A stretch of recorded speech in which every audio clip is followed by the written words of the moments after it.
Dasanzwe kukiganiro imbaraga z'umuzuko ikaze vyura mugenza we ikiganiro imbaraga z'umuzuko kimaze gutangura kuri radio Buja FM numwanya mwiza umwanya ukomeye umwanya udasanzwe ndakumenyesha ngo ni ikiganiro imbaraga z'umuzuko reka ndakumenyesha yuko izo mbaraga z'umuzuko ndi kukutangariza zirazura ubuzima bwawe zirazura imibereho yawe zirazura business yawe zirazura buri kintu cyose cyasinziriye cyangwa se cyafuye ku buzima bwawe mwisi ya Yesu Kristo wa Nazareti vyura mugenza we ikiganiro imbaraga z'umuzuko cyamaze gutangura ikiganiro imbaraga z'umuzuko cyamaze gutangura ukangure mugenza uko muwo muri kumwe umushinga naye wawe umufasoni wawe abana bawe bari kwitegura ndetse bagenda ku masomo ubavyure muri ko muradukurikirana muciye ku murongo wa 87.6 FM abari Bujumbura mu gihugu cyose ndetse abandi muri kumbuga nkora nambaga YouTube ni Albine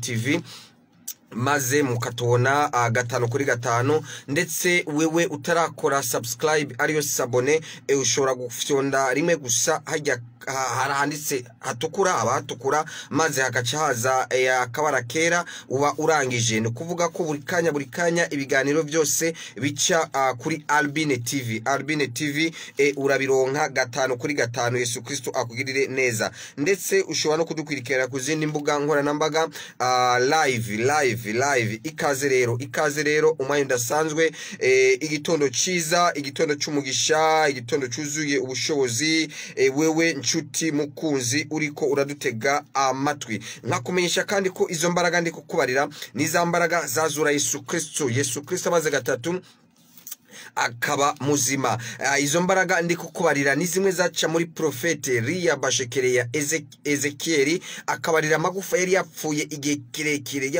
kirekire maze agasubira akaba mazima izo nizo mbaraga ndi kugutangariza umunsi wa none mw'isina rya Yesu Kristo mu Nazareti turi umunsi udasanzwe mwiza Imana igushiriyeyo kugira ngo ubone ubuntu bwayo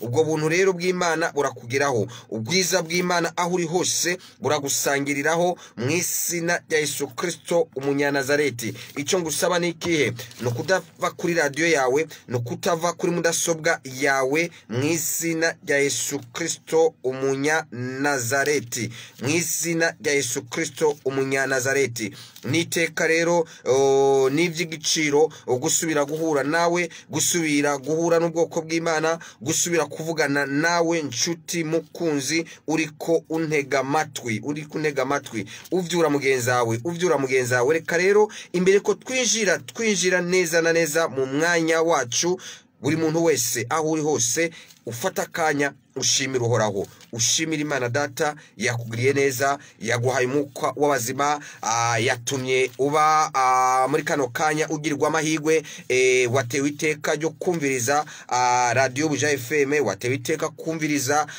kino kiganiro imbaraga z'umuzuko hari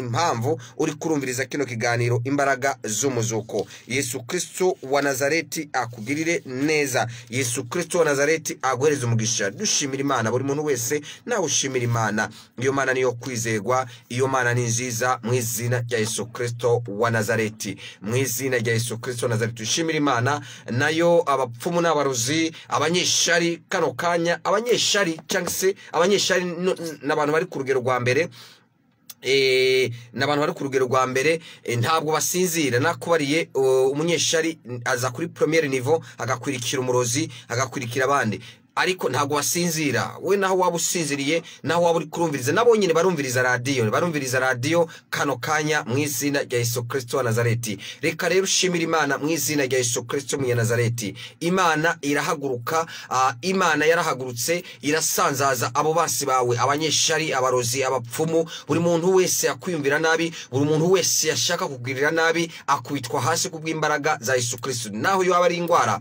naho bwaba ari ubukene none Imana data rugira byose, ishoboye byose, ishoboye kugwanya igakubita hasi mu izina rya Yesu Kristo wa Nazareti. Nshuti mukunzi uri kurantega amatwi, nshuti mukunzi uri kuranyumviriza, ndakubarira ngo ntugire ikibazo, ntugire ubwoba, ntugire ubwoba. Yesu Kristo umunyanazareti ari ku ngoma. Yesu Kristo umunyembaraga ari ku ngoma. Ntihagire ikigutera ubwoba na buhoro buhoro, ntihagire umuntu agutera ubwoba, ntihagire idayimoni gutera ubwoba, ntihagire jini gutera ubwoba, ntihagire ikibazo kigutera ubwoba. Ndakubara ngo Imana iri kuri control, iriko iraganza, iri kuri vora. Ntugire ikibazo, ntugire ikibazo. Uyu munsi ndakuzaniye inyishu ivuye mu ijuru mu izina rya Yesu Kristo wa Nazareti. Ndakuzaniye amakuru y'ijuru ku buzima bwawe mu izina rya Yesu Kristo wa Nazareti. Ntuhangayike, iyo ngwara si kibazo, iyo ngwara si yo kukwica, iyo ngwara si yo kugutera ububabare, iyo ngwara ahubwo ni kugira ngo izina ry'Imana ryigaragaze mu izina rya Yesu Kristo wa Nazareti. Ico kibazo kubona wahuye naco ntabwo ari cyo kukumera nabi, ahubwo nico kugukarisha, ahubwo nico kugira ngo umererwe neza, ni kugira ngo wijire mu masezerano yawe mu izina rya Yesu Kristo wa Nazareti. Dushimira Imana rero, shimira Imana muri kano kanya mu izina rya Yesu Kristo. Ndakwizeza, ndakubarira ngo hari kuboko kw'Imana uza kubona mu izina rya Yesu Kristo wa Nazareti. Data wera, data mu izina rya Yesu Kristo, ndagushimiye, ndaguhimbaje. Uri Imana y'imbaraga, uri Imana y'ubushobozi, uri Imana y'ubushobozi, uri Imana ugira neza, uri Imana y'ubuntu, uri Imana y'ubwiza. Reka buri muntu wese ukuboko kwawe gukore kuri buri muntu wese ariko arumviriza kino kiganiro imbaraga z'umuzuko. Izo mbaraga z'umuzuko zigereho kuri buri muntu wese ahari, zigere ku bari mu nzu, zigere ku bamaze kugenda mu kazi ka misi yose, zigere kuri bari mu bitaro bitandukanye, zigere ku bari mu magereza atandukanye, zigere mu bihugu byose, zigendagende mu izina rya Yesu Kristo wa Nazareti. Ukuboko kwawe gukomeze gukora buri muntu wese ahari ku mpande zine z'isi mu izina rya Yesu Kristo wa Nazareti. Reka ibisubizo byawe, reka amasezerano meza yawe agere kuri buri muntu wese aka kanya ariko aratwumviriza mu izina rya Yesu Kristo wa Nazareti. Amen, amen, amen. Yesu Kristo akugire neza, Yesu Kristo aguhereze umugisha. Reka dusome ibyandiko, reka dusome ibyandiko nshuti mukunzi, maze ndaza kubivugaho nyuma twamaze kubirangiza. Dufite ibyandiko byinshi ariko reka tugerageze dusome mu izina rya Yesu Kristo wa Nazareti. Icyandiko cya mbere tugisanga muri Luka 19:41-44, 19 guhera kuri 41 gushika kuri 44. Rabashekerea, umutwe w'amajambo aravuga ngo Yesu aririra Yerusalemu. Ashitse hafi abona igisagara arakiririra, ati uyu munsi iyo umenya ivy'amahoro, ariko none bihishijwe amaso yawe, kuko iminsi izokuzako aho abasi bawe bazokurindira, ikirundo c'ivu kigukikije, nabo ubwabo bakagukikiza, bakakugariza impande zompi, bagakukekana n'abana bawe bo muri wewe, kandi ntibazogusigariza ibuye na rimwe rigeretse kurindi, kuko utamenye igihe wagenderewemo.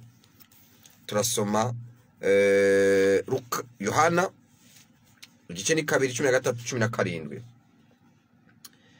13-17, Yohana 2:13-17.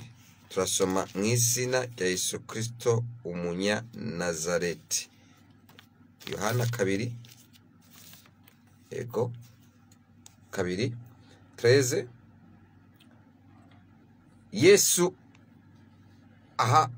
Yesu ahumanura urusengero. 13. Kandi Pasika y'Abayuda yari hafi.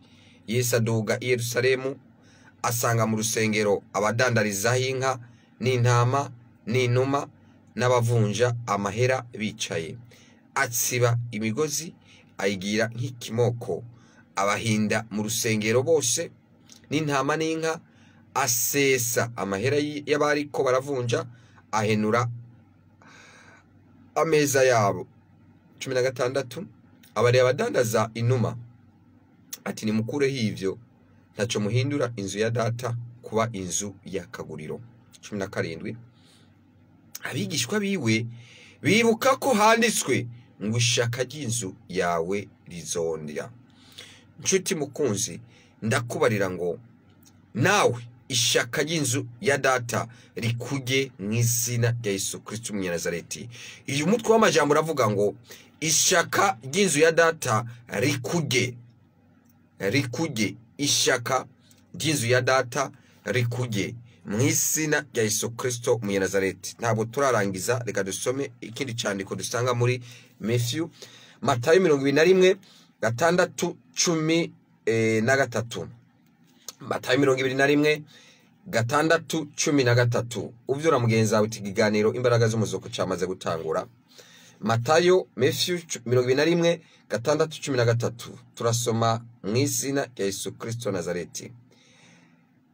Yesu ashikije Yerusalemu ariko nyana y'indogoba, abigishwa baragenda babigenza nkuko Yesu yababwiye. Bazana indogoba n'inyana yayo, bazisasa ko impuzu zabo yicarako. Abenshi mu ishengero basasa impuzu zabo mu nzira, abandi baca amashami y'ibiti bayasasa mu nzira, kandi ishengero rimugiye imbere nirimukurikiye rirasemerera riti Hoziyana mwana wa Dawidi, hashemezwe uje mu izina ry'Uhoraho, Hoziyana mu ijuru. 10 ashitse Yerusalemu, igisagara cyose kirashwa baduka, barabaza batuyo ninde.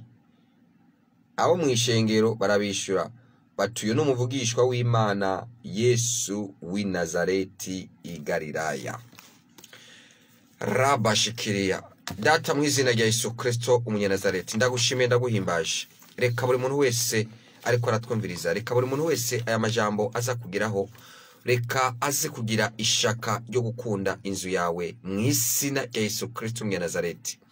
Reka data buri muntu wese aza gukurikirana kino kiganiro imbaraga z'umuzuko, imbaraga z'umuzuko zimugereho mu izina rya Yesu Kristo Umunyanazareti.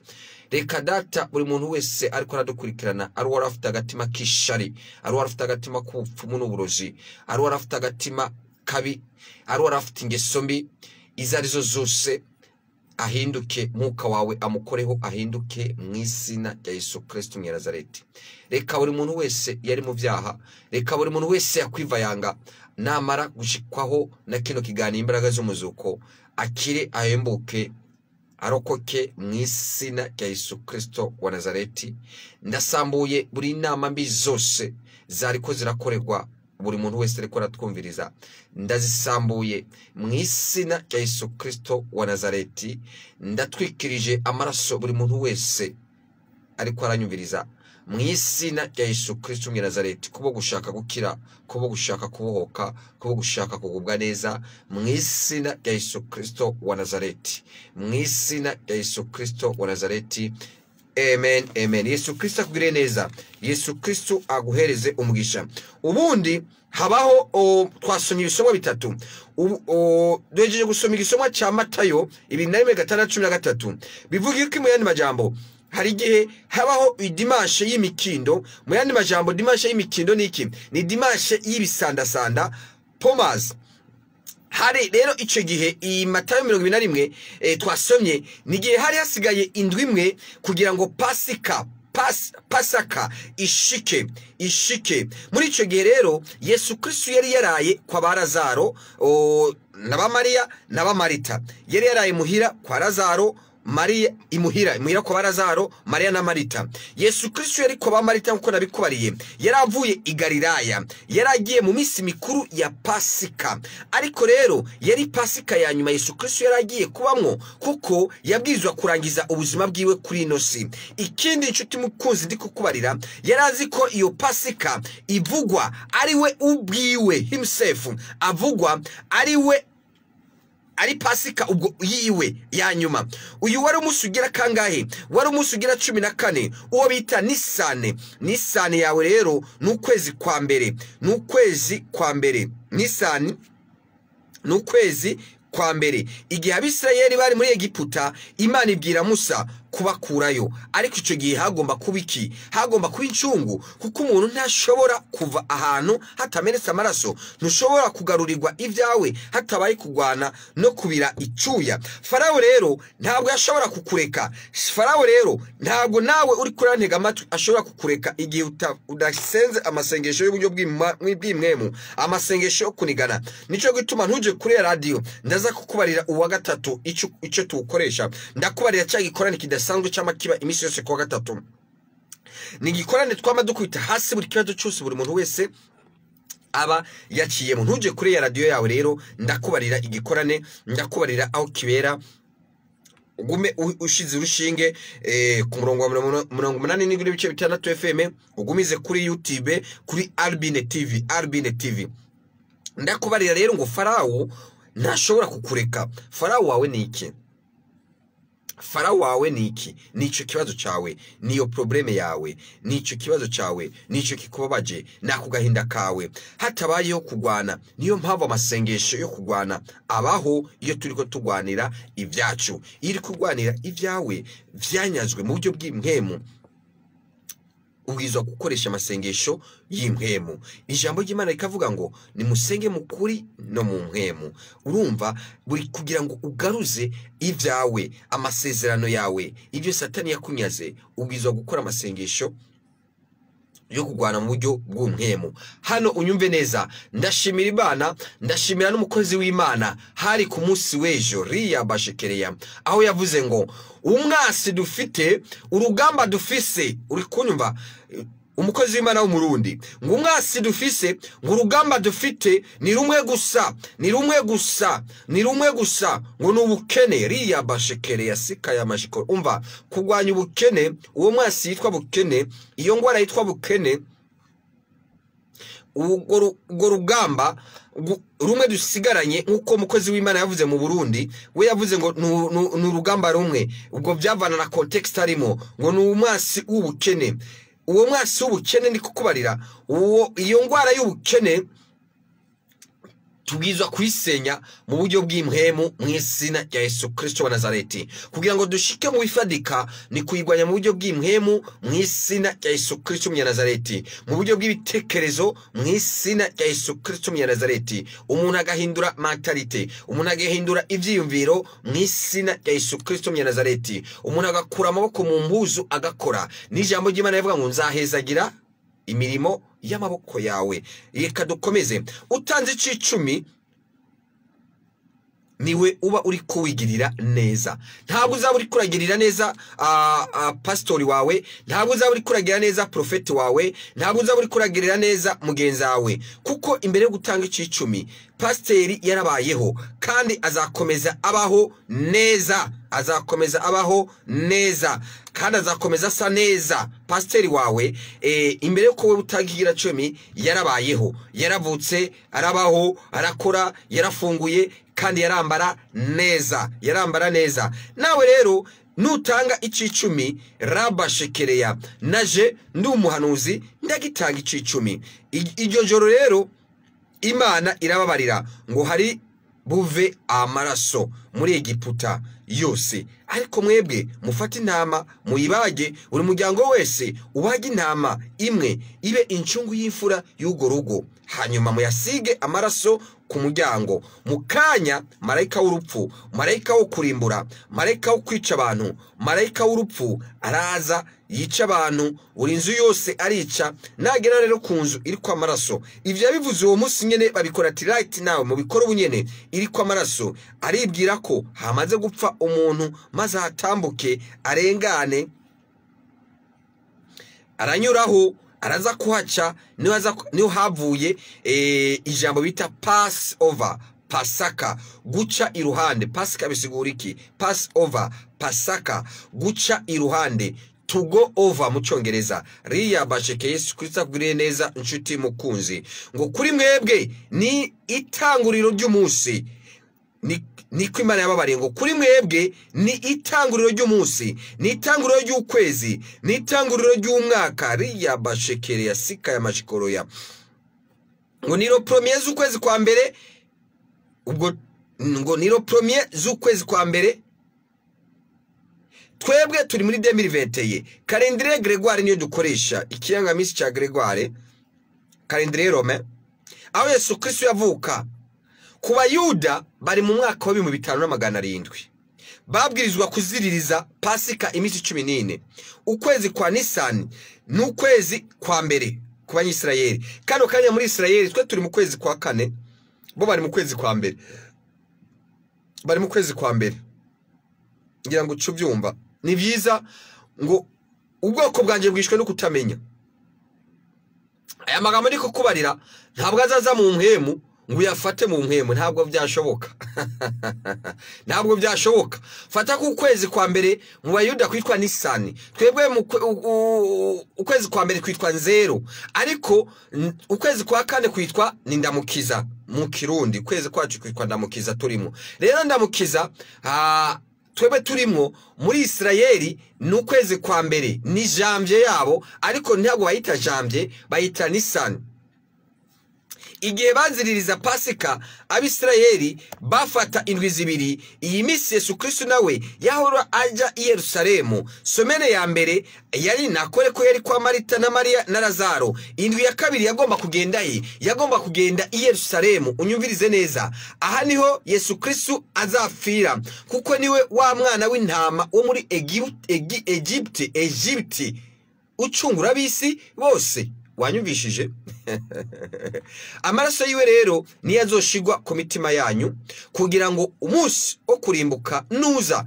usange Yesu Kristo yaramaze kugupfira aho niho twebwe dutandukaniye n'andi madini aho niho twebwe dutandukaniye n'andi mashengero kuko twebwe dufise uwapfuye akazuka ariko bobo ntawe bafite anyumvirize neza twebwe dutandukanye n'andi mashengero twebwe dutandukanye n'andi madini riya bashikiria sika ya mashikoroya ntushake ko twebwe dusa n'andi madini ntushake ko twebwe dusa n'abazungu ntushake ko twebwe dusa n'abarabo twe turisangije nako ari igituma twisangije specialite yacu nuko twebwe twizera nuko twebwe dufise Yesu Kristo yapfuye akazuka riya bashikiria sika ya mashikoroya uwo niyo twizera uwo niyo tuvuga uwo niyo dutangaza turavuga ngo Yesu Kristo Yesu yupo tunamutangaza yupo ariho turamuvuga Yesu Kristo yapfuye tuvuga imbaraga ziwe tuvuga ubushobozi bwiwe tuvuga amaraso yiwe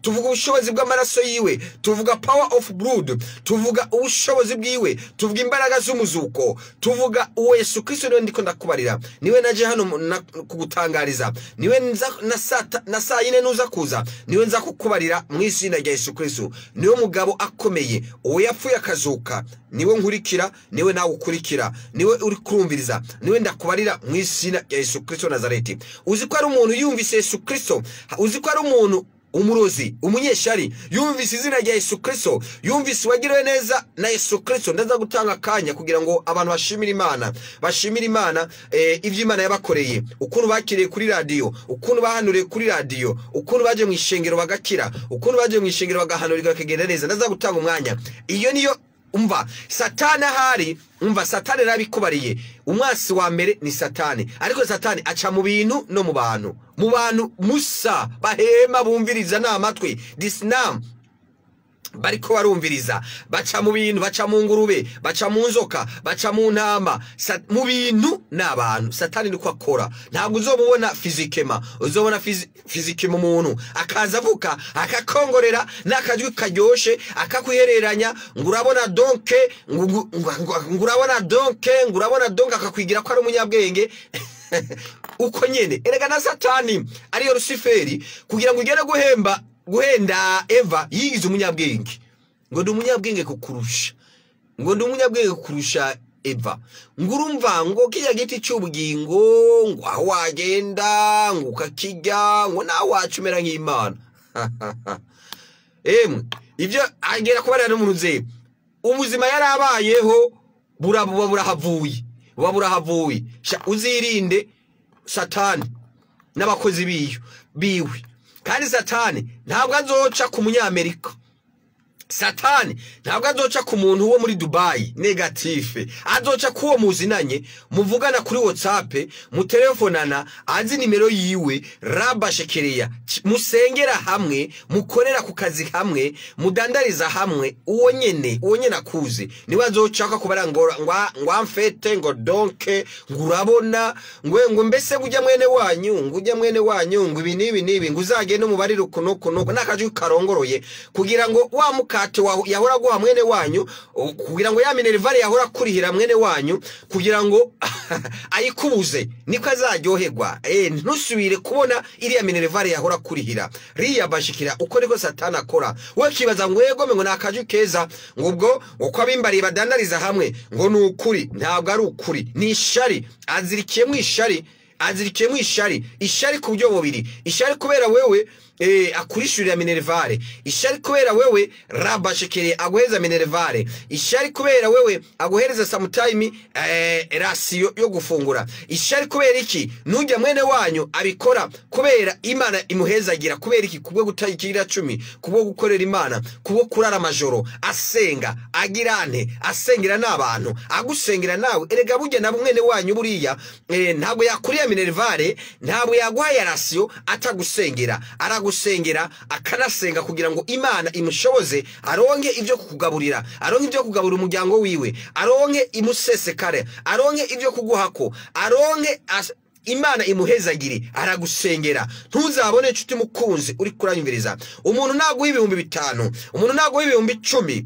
sika uwo ari we wese anywhere, yaba uwo muvukana, yaba inshuti yawe, yaba uwo musengera hamwe, uzamenye neza ntabwo azaba bigoye kubera atagusengera. Imbere yuko yaguhereza azaba yagusengeye, azaba yafukanye imbere y'Imana, uti Imana nshoboza unose ibihumbi 10, unushoboza ukandose ibihumbi 10, nakanzamuhereza ibihumbi 5, nakanzamurihira minervare ibihumbi 10, nakanzamukorera iki. Ntuzakwibwire yuko aguhereje amafaranga, agufashije, akuguriye impuzu, akuguriye ikirato, akukoreye ikintu cyo cyose kubera atagusengeye. Ivyo ndi kukubarira riba sekera sika ya mashikoroya, uzitekereze neza uti yansengeye, yamanje kusengera, kandi kubona abigize ni Imana yamushoboje, ni Imana yamuhaye. Ariko rero daimoni zacinyuma hindukire ngoya wajya amafaranga yakuye mu kuzimu, we yakuye mu kuzimu, ngo si Imana yamuhaye kugira yagohe. Wabyumvishije? Uri kunyumva wa mugabo we, uri kunyumva wa mugore we, uri kunyumva wa mukobwa we, uri kunyumva wa nkumi we. Uko nukuri ndi kukubarira, riya bashekereya sika ya mashiko. Umva ndi kukubarira uko nukuri, ndi kukubarira ayo nama kuri ijuru, ndi kukubarira ayo nama kuri ijuru, ndi kukubarira uyumve.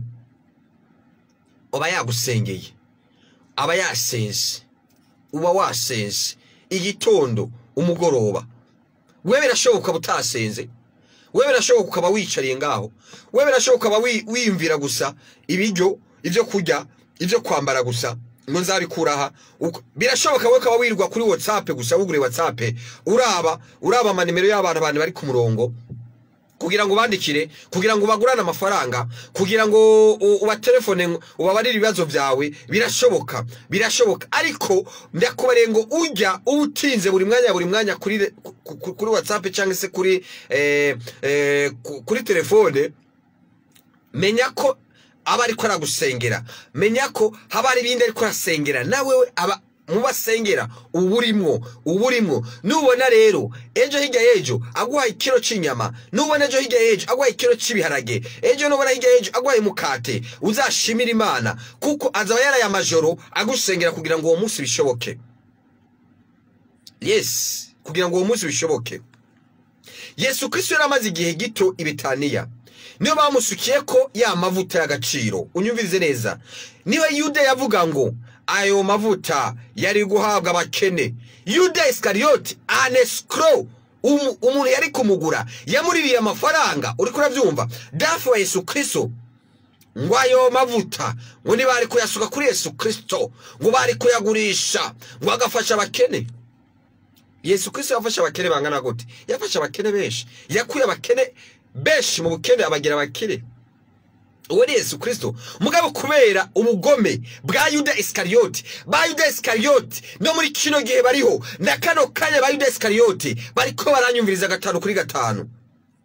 Yesu Kristo avuga ngo ati reka bayasigire kubambwa kwanje, reka bayasigire gupfa kwanje. Yesu Kristo abwira abigishwa biwe ati iki ni igihe canje, ati iki ni igihe canje, reka muri kino gihe canje abariho nkora, reka basige kubwa Pasika yanje.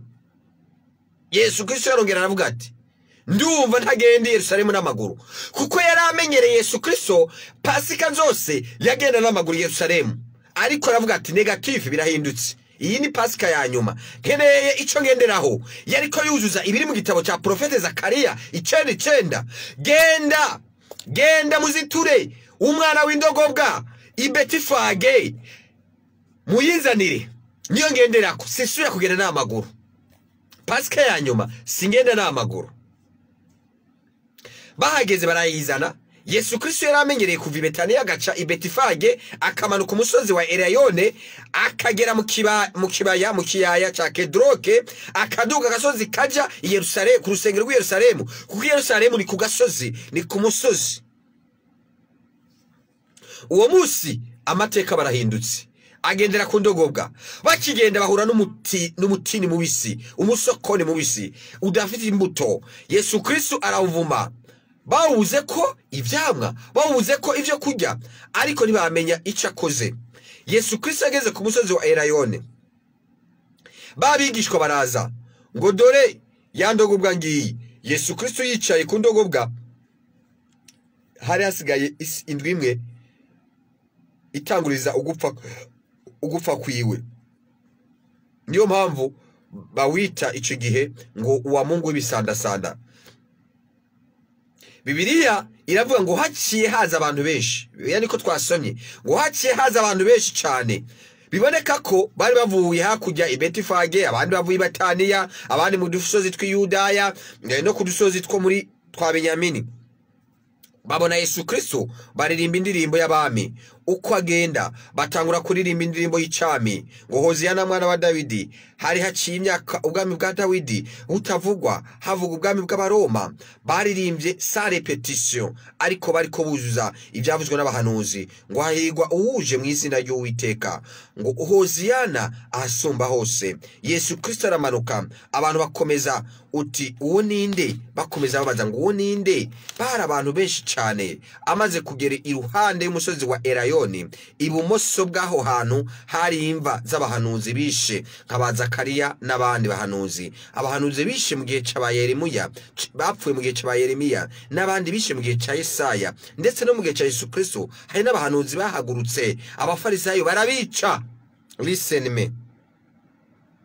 No mu gihe ca Yesu Kristo hari abavugishwa bahagurutse, abafarisayo barabica. Aho ni imva zabo zari ziri.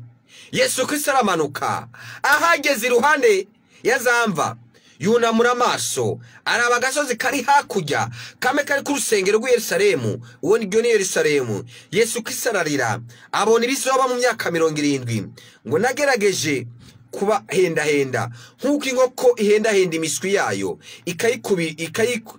ikayubikira, ariko ngo mwarananiye Yerusalemu we, igihe kizagera abazagutsembatsembana n'abawe bose, ngo nta buye rizosigara rigeretse kurindi. Ibihe bikomeye bizakuzaho, ngo kuko utamenye igihe wagenderewe.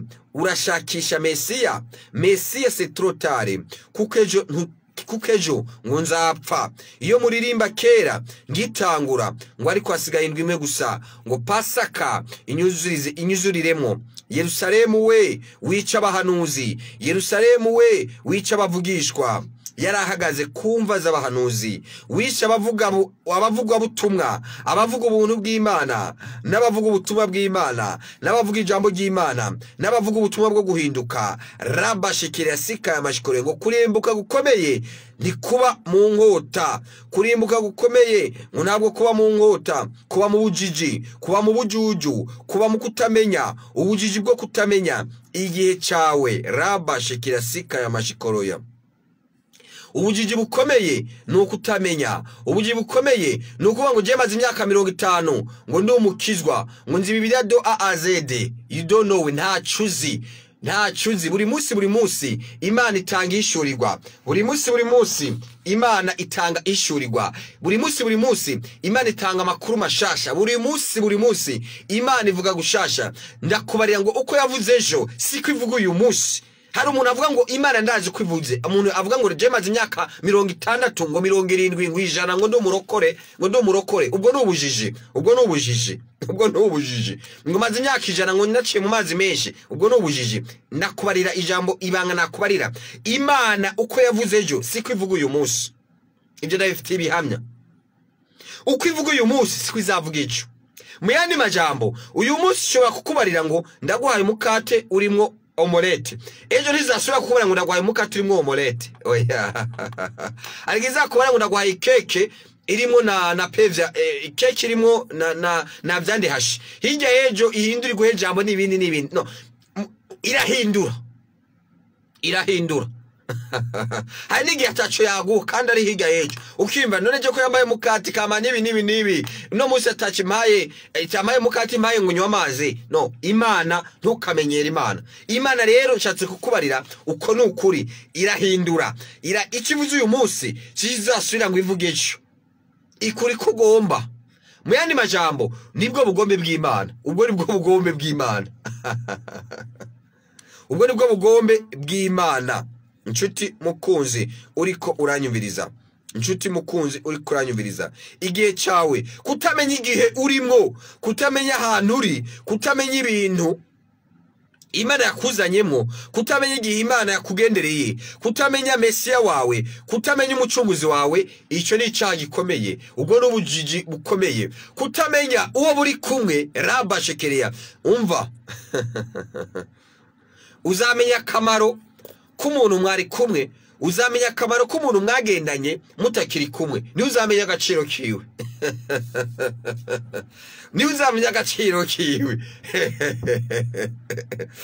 Uzi ibyo bavuga kuri Yesu Kristo.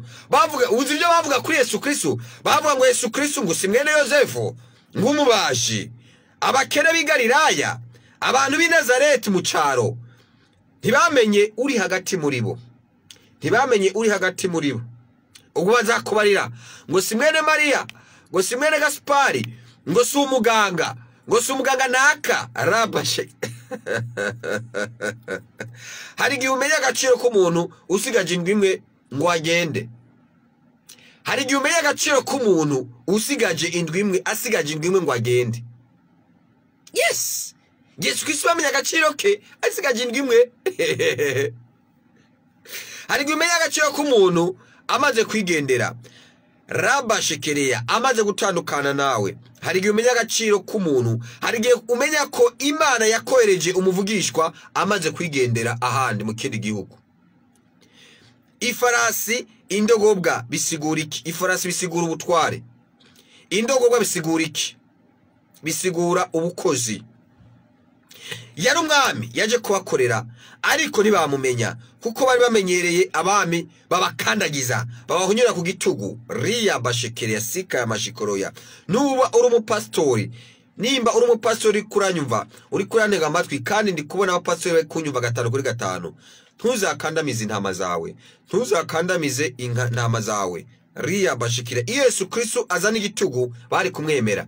Nivyo hari abantu bakerera amategeko y'abakoroni kimoko, ariko wewe uri umwungere. Ariko wewe uri kunyumva uri umuhanuzi. Uduce bugufi ntuzakandamiza abantu, ntuzagire Yesu Kristo yazanye ubuntu, baramumenyera. Akamenyero ngo kicingwa ariko atari buyige. Ntukamenyere umuhanuzi w'Imana, ntukamenyere umupastori, ntukamenyere umuntu w'Imana, ntukamenyere umukozi w'Imana, ntukamenyere Yesu Kristo, ntukamenyere ngo n'ubuntu. Yesu Kristo ngo yazanye ubuntu, yicisha bugufi, aza kubakorera, ntibamwemera. Amaze kurira aramanuka. Misiyo ya Yesu Kristo yari iyihe?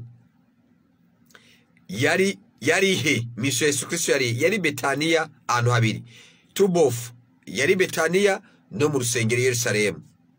Urukundo yakunda inzu y'Imana, urusengero. Abayuda benshi bari bahari, bavuye ku isi yose, habagwa intama ibihumbi n'ibihumbi. Bagera igihe bakuzuza altare amaraso, barangiza bakarekura amazi, umuvo ukamanuka uva kuri ako gasozi ukazogera epfo mu kibaya ahari riba rya Sholowamu, nepfo cyane mu kiyaya cya Kedroni. Ariko byose byava ku rusengero. Umunsi Yesu Kristo yahageze avuga ngo abafise inyota nimuzi wanje. Yarahagaze iruhande y'umuvo uri gutemba amazi amanuka Sholowamu. Niyo ndetse Yesu Kristo yarungise yampumyi ngo manuka Sholowamu, kuko niho amaraso yose yava mu rusengero atembera akamanuka. Ngo yampumyi ngo manuka Sholowamu wiyogeshe amazi mu maso ndetse urahumuka. Abikora uko nyene. Igihe umuvugishwa ko ari ikintu right nawe uzagikore ubwo nyene mw'izina rya Yesu Kristo.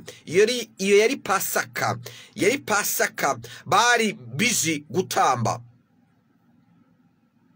Abantu bari bavuye i Galilaya, abari bavuye Izadumeya muri Siriya, abari bavuye mu bihugu bitandukanye, bari bafise amafaranga ariko badafise intama, bari badafise n'inuma, badafise n'inka. Ndaza kugusigurira inka bisigura iki, intama bisigura iki, inka bisigura iki. Riya bashikira sika ya mashikoroya. Ushaka kuragisubiramo kino kiganiro. Abandi nabo bi Yerusalemu babona umwanya wo kuzana inka zabo n'intama, kuko ni gihe cya Pasika. Ngurira umutambyi abage, niyo yari business barimo. Ntutondane ikimasa uragisanga iruhande y'igicaniro. Abava Dumeya, Siriya, mu Bugiriki, Fonika, mu Butaliyano, muri Egiputa, abo bose ku rusengero turafise isoko y'ibitungwa. Hari tererero nini yari imbere y'urusengero, bahita ngo mu mbaraza za Salomo, cyangwa se ngo mu gikari cya Salomo, cyangwa ngo kote. Abantu bakunda kwateramira mbere yo kwijira mu rusengero. Abakuru b'urusengero bari batanze ibibanza, bagatanga udukioske 2 metre kare, yes 2 metre kare. Ngo umukene nihaza umukene aza kugura inuma, nihaza uwifise ari hagati na hagati aze kugura intama, nihaza umutunzi aze kugura inka. Niyo mpamvu moske ya Omari, umusigiti wa Omari iriko indome y'inzahabu. Hari imisigiti ibiri rero, hari imisigiti ibiri Yerusalemu. Moske ya Omari n'uwitwa umusigiti wa Al-Aqsa. Mu gihe cya Yesu Kristo, moske ya Al-Aqsa niho hari havyageza ntama n'inuma. Hari vyose kugeza kuri moske ya Omari imbere.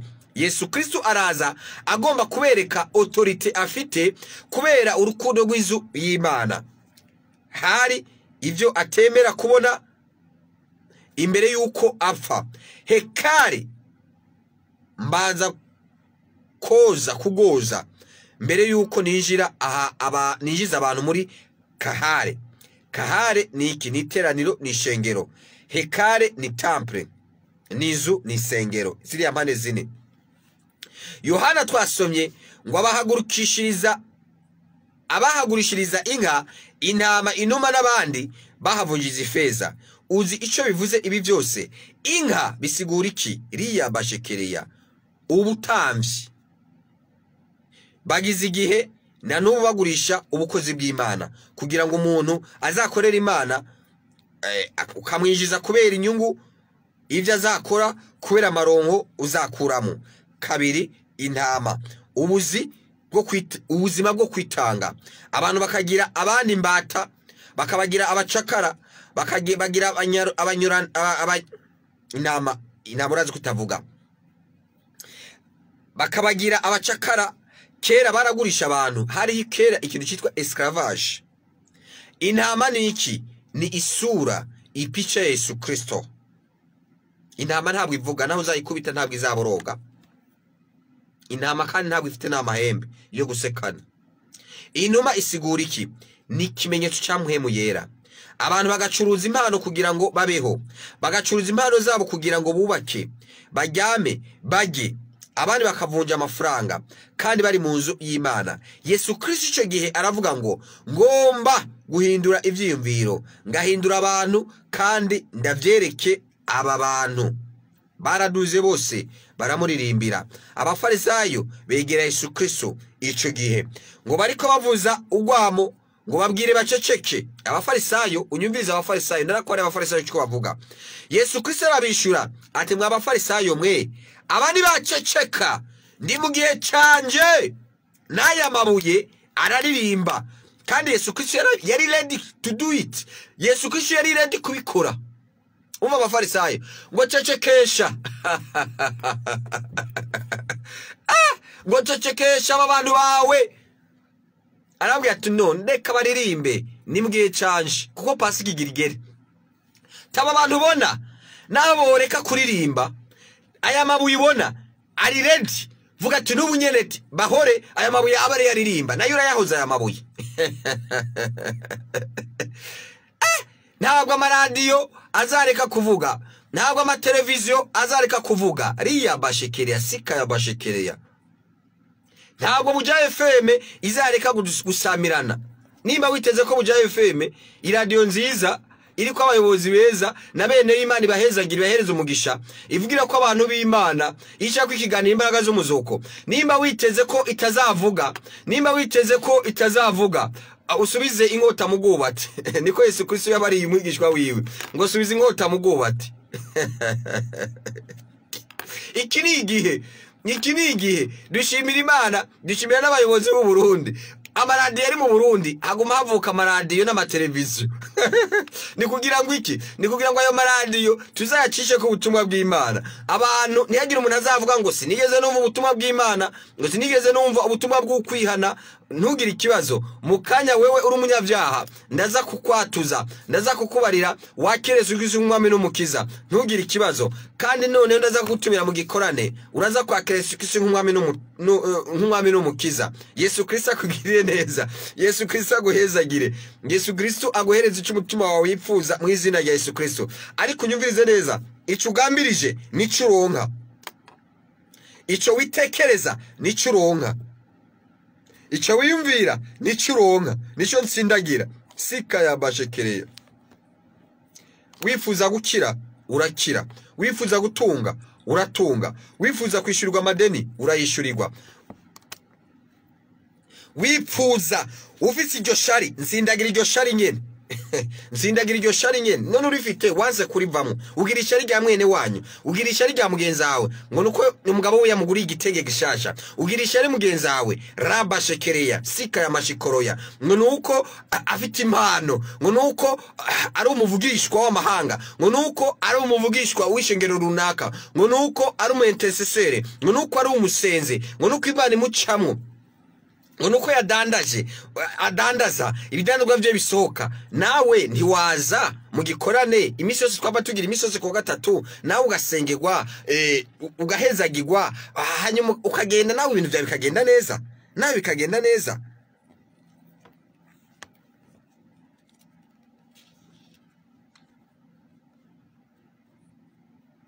Yesu Kristo yari ready kubigira kugira ngo ivyanditswe mu gitabo cya Zakariya byuzure, ko azogendera ku mwana w'indogobwa, ari umwami woroheje mu mutima, n'umwami utuje. Agezeyo afata imigozi arayizingazinga, ava ku ndogobwa, abantu bari nyuma yiwe abavunja yamena hasi amameza yabo. Ubajije ikiboko agakubita, uwa kabiri agakubita, asanga inuma zafashwe arazigurura. Uti ni mugendi wanyu mwana umwe iyo mwaje muva. Afata ibimasa byose arabizitura arabirekura, arabakubita uwo munsi induru irakoma, ikimoko arakubita induru uwo munsi iravuga igisagara cyose. Umwe akavuga ngo izi numa zanjye zari za generale runaka Tito, ubundi ngo zari zantuzenga nuko. Aho ni muri Israeli, unyumvirize neza. Ubundi akavuga ngo y'amafaranga yari muvunja yinaka wa mudandaza runaka, ngo niwe yari yayamaye. Bose inkoni, bose ikimoko. Uwo munsi abigishwa barongororanira ngo ibyo Yeremiya yavuze ngo birasohoye na Yesaya. Yeremiya 7:11 ngo inzu yitirwa izina ryanje, ngo ese ihindutse isenga ry'abambuzi mu maso yanyu. Baratangara cyane, ibyanditswe n'abahanuzi birasohoye. Umva ijambo mubwishwa avuze rirasohora mu izina rya Yesu Kristo w'Umunyanazareti. Uragira ishyaka ry'inzu ya so, uragira ishyaka ku buryo wakubita n'umuntu. Umwana wawe afashe ivyondo akabisiga ku ntebe, nubwo wamubyaye uramukosora uramukubita, iryo ni ishaka ry'intebe yanduje. Umwana afashe ikirahure akakimenagura akavuga ngo icyaka binda kimena, uramufata ukamukubita. Kubera iki? Ubwo n'urukundo ukunda ibirahuri. Ubwo n'urukundo ukunda ibirahuri kugira ngo ntibyononekane. Yononye intebe uramukubita. Kubera iki? N'urukundo ukunda izo ntebe zawe. Ese urafite urukundo ukunda ishengero ryawe? Urafite urukundo ukunda itorero ryawe? Urafite urukundo ukunda isengero yawe? Isengero ziriya mpande zine zubatse cyangwa dushaka kubaka. Ufite urukundo rw'Imana mu buryo ubabazwa ko itubatswe neza, itarubakwa, itaragugwa, ikibanza kitaraboneka, kitaragugwa. Ubundi isi zaramaze kuboneka, ibibanza biruzuye, igisigaye haba hasigaye sankerire kugira akizisiyo y'icyo kibanza. Iyo ukunda cyane urafuha cyane, iyo ukunda Imana cyane urafuhira n'ibyayo cyane. Ibyari aho byose byaribwe bitwagwa n'abantu bari kumwe na Yesu Kristo. Abigishwa bibukwa ngo handitswe ngo ishyaka ry'inzu yawe rirandya. Ese nawe urukundo rw'inzu y'Imana rurakujya? Mwene data, ntitwaherekeje Yesu Kristo gusa mu rusengero, ariko twaje kugabana nawe urukundo rw'inzu ya data. Yesu Kristo afise agahinda kenshi kubw'ishengero ritubatswe. Uwagarura Yesu Kristo kano kanya mu rusengero yakubita abantu. Uwagarura Yesu Kristo kano kanya muri Afrika yakubita abantu ibimoko byinshi. Ati uramukubise tego tumutima wiwe nigo rusengero rurimo ubucuruzi bw'ibyisi. Nshuti mukunze, ubucuruzi bw'ibyisi ntabwo buri mu mpome zine z'urusengero. Ubucuruzi bw'ibyisi buri mu mitima y'abantu. Rebo shekereya, ijambo ry'Imana yavuga ngo ntimuzi ko muri ngoro za Yesu Kristo, ntimuzi ko muri ngoro za Mpwemu Yera, ntimuzi ko muri sengero, ntimuzi ko muri eglise ya Mpwemu Yera, ntimuzi ko muri sengero za Yesu Kristo, ntimuzi ko muri sengero z'Imana. Ubucuruzi buri mu mutima, ntihagire uzakubesha. Nugenda ku rusengero ugasanga bariko baradandaza ibiyoba, bariko baradandaza papier mushwara. None papier mushwara ntugiri yasho, uzogende kwigura kuri metero 1000, uzosanga imisa yamaze gusohoka. Umwana ureke kumugurira ji, abana ko bahuzwa n'ibisuguti.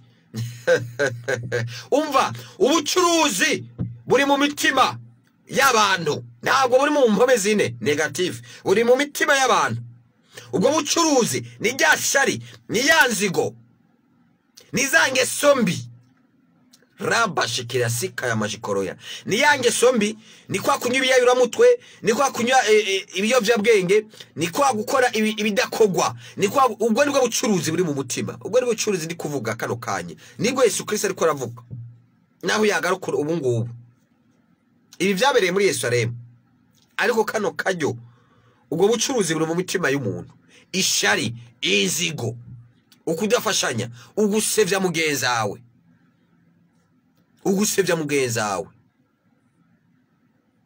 ugusevya mugenzi wawe. Mu minsi heze hari ndabisubiyemo kuko na Dimashe nabisubiyemo, narende nabisubiyemo. Hari umuntu basebeje baramusevya, umuntu w'Imana. Ntabwo je tuzinanye, ariko no mugabo ndamwemera. Imana imuhumugisha hari, Imana imuhumugisha hari, imwongereza umugisha. No mugabo ngo yavuze iri jambo atari ryo, ngo yavuze icicumi, bafatira ku kari icicumi. Nakubariye ndabisubiyemo, icicumi ugitanze kigirira umumaro wewe ugitanze, nikigirira akamaro ujya uvuze ngo uragihaye canke ijya nkoko. Nijya nkoko ntagenda kwiraba, ntagenda kwiraba. Ndagenda kwiraba. Uzaze bakubarire ivy'icumi n'amashika ngo batanga. Nzo mu pasiteri ariko aranyumviriza kano kanya, urusengero rwe batanga amashika n'bigira 10 2500, 2500, 2500. Urumva birimo inyama ibiro 10, 2500 birimo ibiro 10. Urusengero rw'umupasiteri no n'amabanga y'Imana, ayo n'amabanga y'Imana. nugitanga ugitanze ugitangiye wewe nureka kuitanga uzareke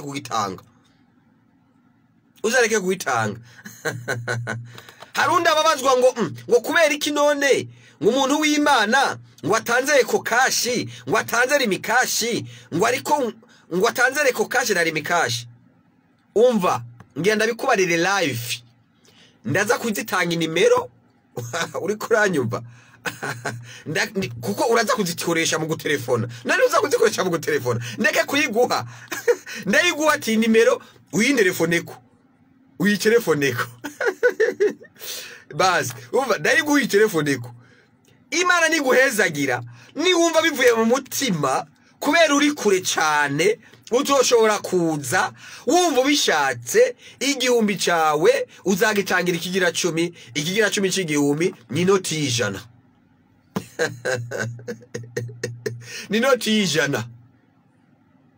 ni noti y'ijana umuntu w'Imana ntabwo azagutelefona kuri telefone uzabaze neza ntabwo nzo gutelefona kuri telefone jewe paseri wo kuri eglise ntabwo azagutelefona ntabwo azagutelefona ngo ndagukeneye ibi nibi oya nta mwanya wo gutelefona uravye amabanga afite n'ibindi nta mwanya wo kuronka yo gutelefona kandi gutelefona waruzi mbeko bisaba amayinite bayadugije amashira hamwe agira nama mega bayadugije urazi ko bayadugije igihumbi kimwe kimara amasegonda 5 amamega y'igihumbi singa kera byarahindutse rero ntabwo yanagutefonesha yakoresheje amamega parce que amamega arazimvye so rero subiza umutima subiza inkota mugubati usubiza inkota mugubati Yesu Kristo azakugirira neza kandi uzabona umugisha mu izina rya Yesu Kristo wa Nazareti ndaza kuguhereza rimikashi ndaza kuguhereza na eko kashi igihe nimba no musi cyangwa ejo shaka hirya y'ejo niwumva wafashijwe niwumva ivyo nagusengeye vyagize wumva ushaka gushimira Imana nta gahato uzabikora nutabikora amabuye azahaguruka bikore amabuye azahaguruka bikore kandi igihe amabuye azaba yahagurutse ngo abikore ntabwo we zabimenya wewe uri ngahe mu cendajuru ntabwo uzabimenya ko amabuye yahagurutse akabikora ntabwo uzabimenye none uri mu cendajuru ntabyo wakoze ntabwo uzabimenya yuko ntabwo uzamenya yuko amabuye yahagurutse akabikora ibyo wari gukora ntabwo uzabimenya ariko niko usanga rimwe na rimwe regidezo Imana ibahezagire Imana ibagire neza ntabwo baduha amatara n'amazi yo kubuntu amatara n'amazi turabikoresha bari abantu bagurisha biriya vyombo biriya vyuma by'umuzika cyangwa bitwara amajwi ntabwo nabadandaza basanga kuri bata cyangwa Avenue de la Mission ntabwo babiduhereza ngo nuko turi urusengero tuzi gusenga neza ntabwo babiduhereza ku buntu n'ideni ntibakiguha naragenda barati mwampizo ngoma premier quality bambariye ngo zana amamiliyoni 5 basabye amamiliyoni 5 tirindira marayika nayazana nzaza ndazitore ndiko ndabikubarira basabye amafaranga ntabwo basabye kuvuga igifaransa kuko ndakizi neza kukivuga neza ntabwo basabye ngo vuga icyongereza neza ndazi kuki nagerageza nkakivuga neza uko nukuri basabye amafaranga kugira tugwize ngoma zo guhimbaza Imana nushaka guhimbaza Imana tikorayo genda uzane miliyoni 5 ingoma premier quality hari kuri bata uze kugenda ubaze 5 aha kuri bata badandariza ingoma premier quality umuntu w'Imana yaraje mu musaba amafaranga ko mutazi mayi kuri gusa kandi ari ingoma agomba agende guhimbaza Imana zikoreshwa n'umuyaga nkuba hari cash power nta byuzi ko ari cash power wewe umanutse uvuye hariya uvuye mu gisuru bunyene Bujumbura dukoresha ama cash power ugura imbere amayinite ya Regidezo kandi Regidezo baragahezagirwa none ishami giye komeza rikora gute tutarihe umuyaga nkuba tutarihe amazi ngo nuko turi abantu b'Imana ngo nuko dufite amashengero aho dusengera no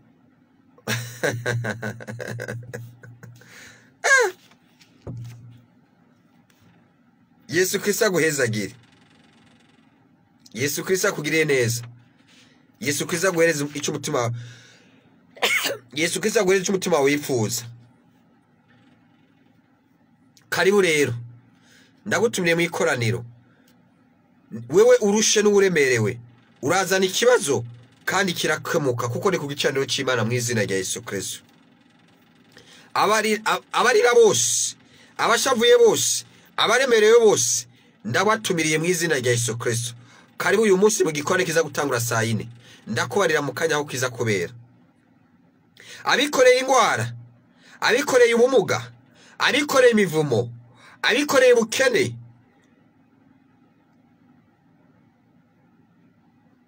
uyu munsi w'igikorane cy'amasengesho imisozi cy'amakiwa ku munsi wa gatatu ndagutumire mu izina rya Yesu Kristo, kuko n'urushengero Imana ishaka, n'urushengero uzana umva nuza kuza mu gikorane, n'urushengero uzana ikibazo ugatahana inyishu, uzana agahinda, uzana umubabaro uza gutahana umunezero, uzana ibyago uza gutahana umunezero, uza kuzana ubukene uze gutahana ubukire, uzana ingwara uze gutahana amagara meza, uza kuzana umuvumo uze gutahana umugisha, uza kuza uremerewe unaniwe utahe waruhutse, uza kuzana ububi uze gutahana ubwiza, uza kuzana igisuzuguriro mu nzu y'Imana uze gutahana icyubahiro.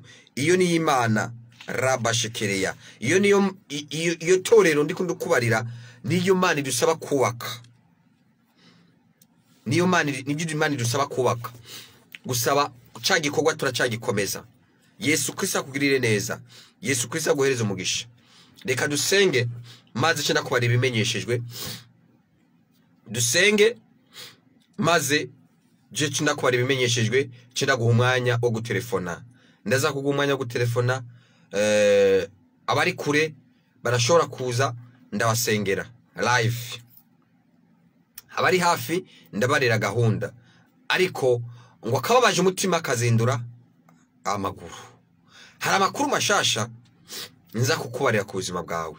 Uyu munsi ni mercredi ya nyuma irangiza ukwezi, nuza kuza ndakubarira ukwezi tugiyemo kwa 4 uko kwitwa ku buzima bwawe. Unyumvirize neza, ndaza kukubarira uku kwezi tugiyemo ku buzima bwawe. Eno utaje, none utaje umva wo mubarira ibyiwe bya we, umva nakubarira amakuru yiwe yakumarira iki? Ntacyo yakumarira. Mukiro bavuga ngo utahari asa n'ubuhari. Karibu rero wewe uzaba waje, uzaba wahivye ibyo reko rakora, uzaba wasabye uruhusha ari ku kazi, uzaba warondeye usigira, uzaba wasabye ikonje kugira ngo uze. Kubera iki? Nabdondaguye ngo wewe urushe canke uremerewe wingo mu nzu y'Imana mu gikwane kidasanzwe cyama kibimisi yose kwa gatatu. Urabona ubwiza bw'Imana, urabona inyishu y'Imana, urabona icubahiro cy'Imana, urabona ubwiza budasanzwe, urabona ubuntu bw'Imana. Karibu rero ndaza kuguhanurira wewe ukwezi kwa 4 ku buzima bwawe, ukwezi kwa 5 tugiyemo uko kuzaba kwitwa ku buzima bwawe, ivyo uzabonamo ku buzima bwawe. Unyumvirize neza ngaha, narabivuze reka ndabisubiremo. Hari abantu badashaka kumva, hari abantu riya bashekereya, hari abantu badashaka gutahura. Nakubariye hari ibirere bitatu. Ikirere cya mbere, hari abantu bigira ngo nabasenzi, nibyo kwigira umusenzi ni vyiza. Bakagenda mu kirere bakabona imigambi ya Satani, bakavuga ngo neretswe wazoba ibi nibi. Icyo ni ikirere cya Satani. Ikirere cya kabiri ni paradizo. Ikirere cya gatatu ni ku ntebe y'Imana. Ubutaha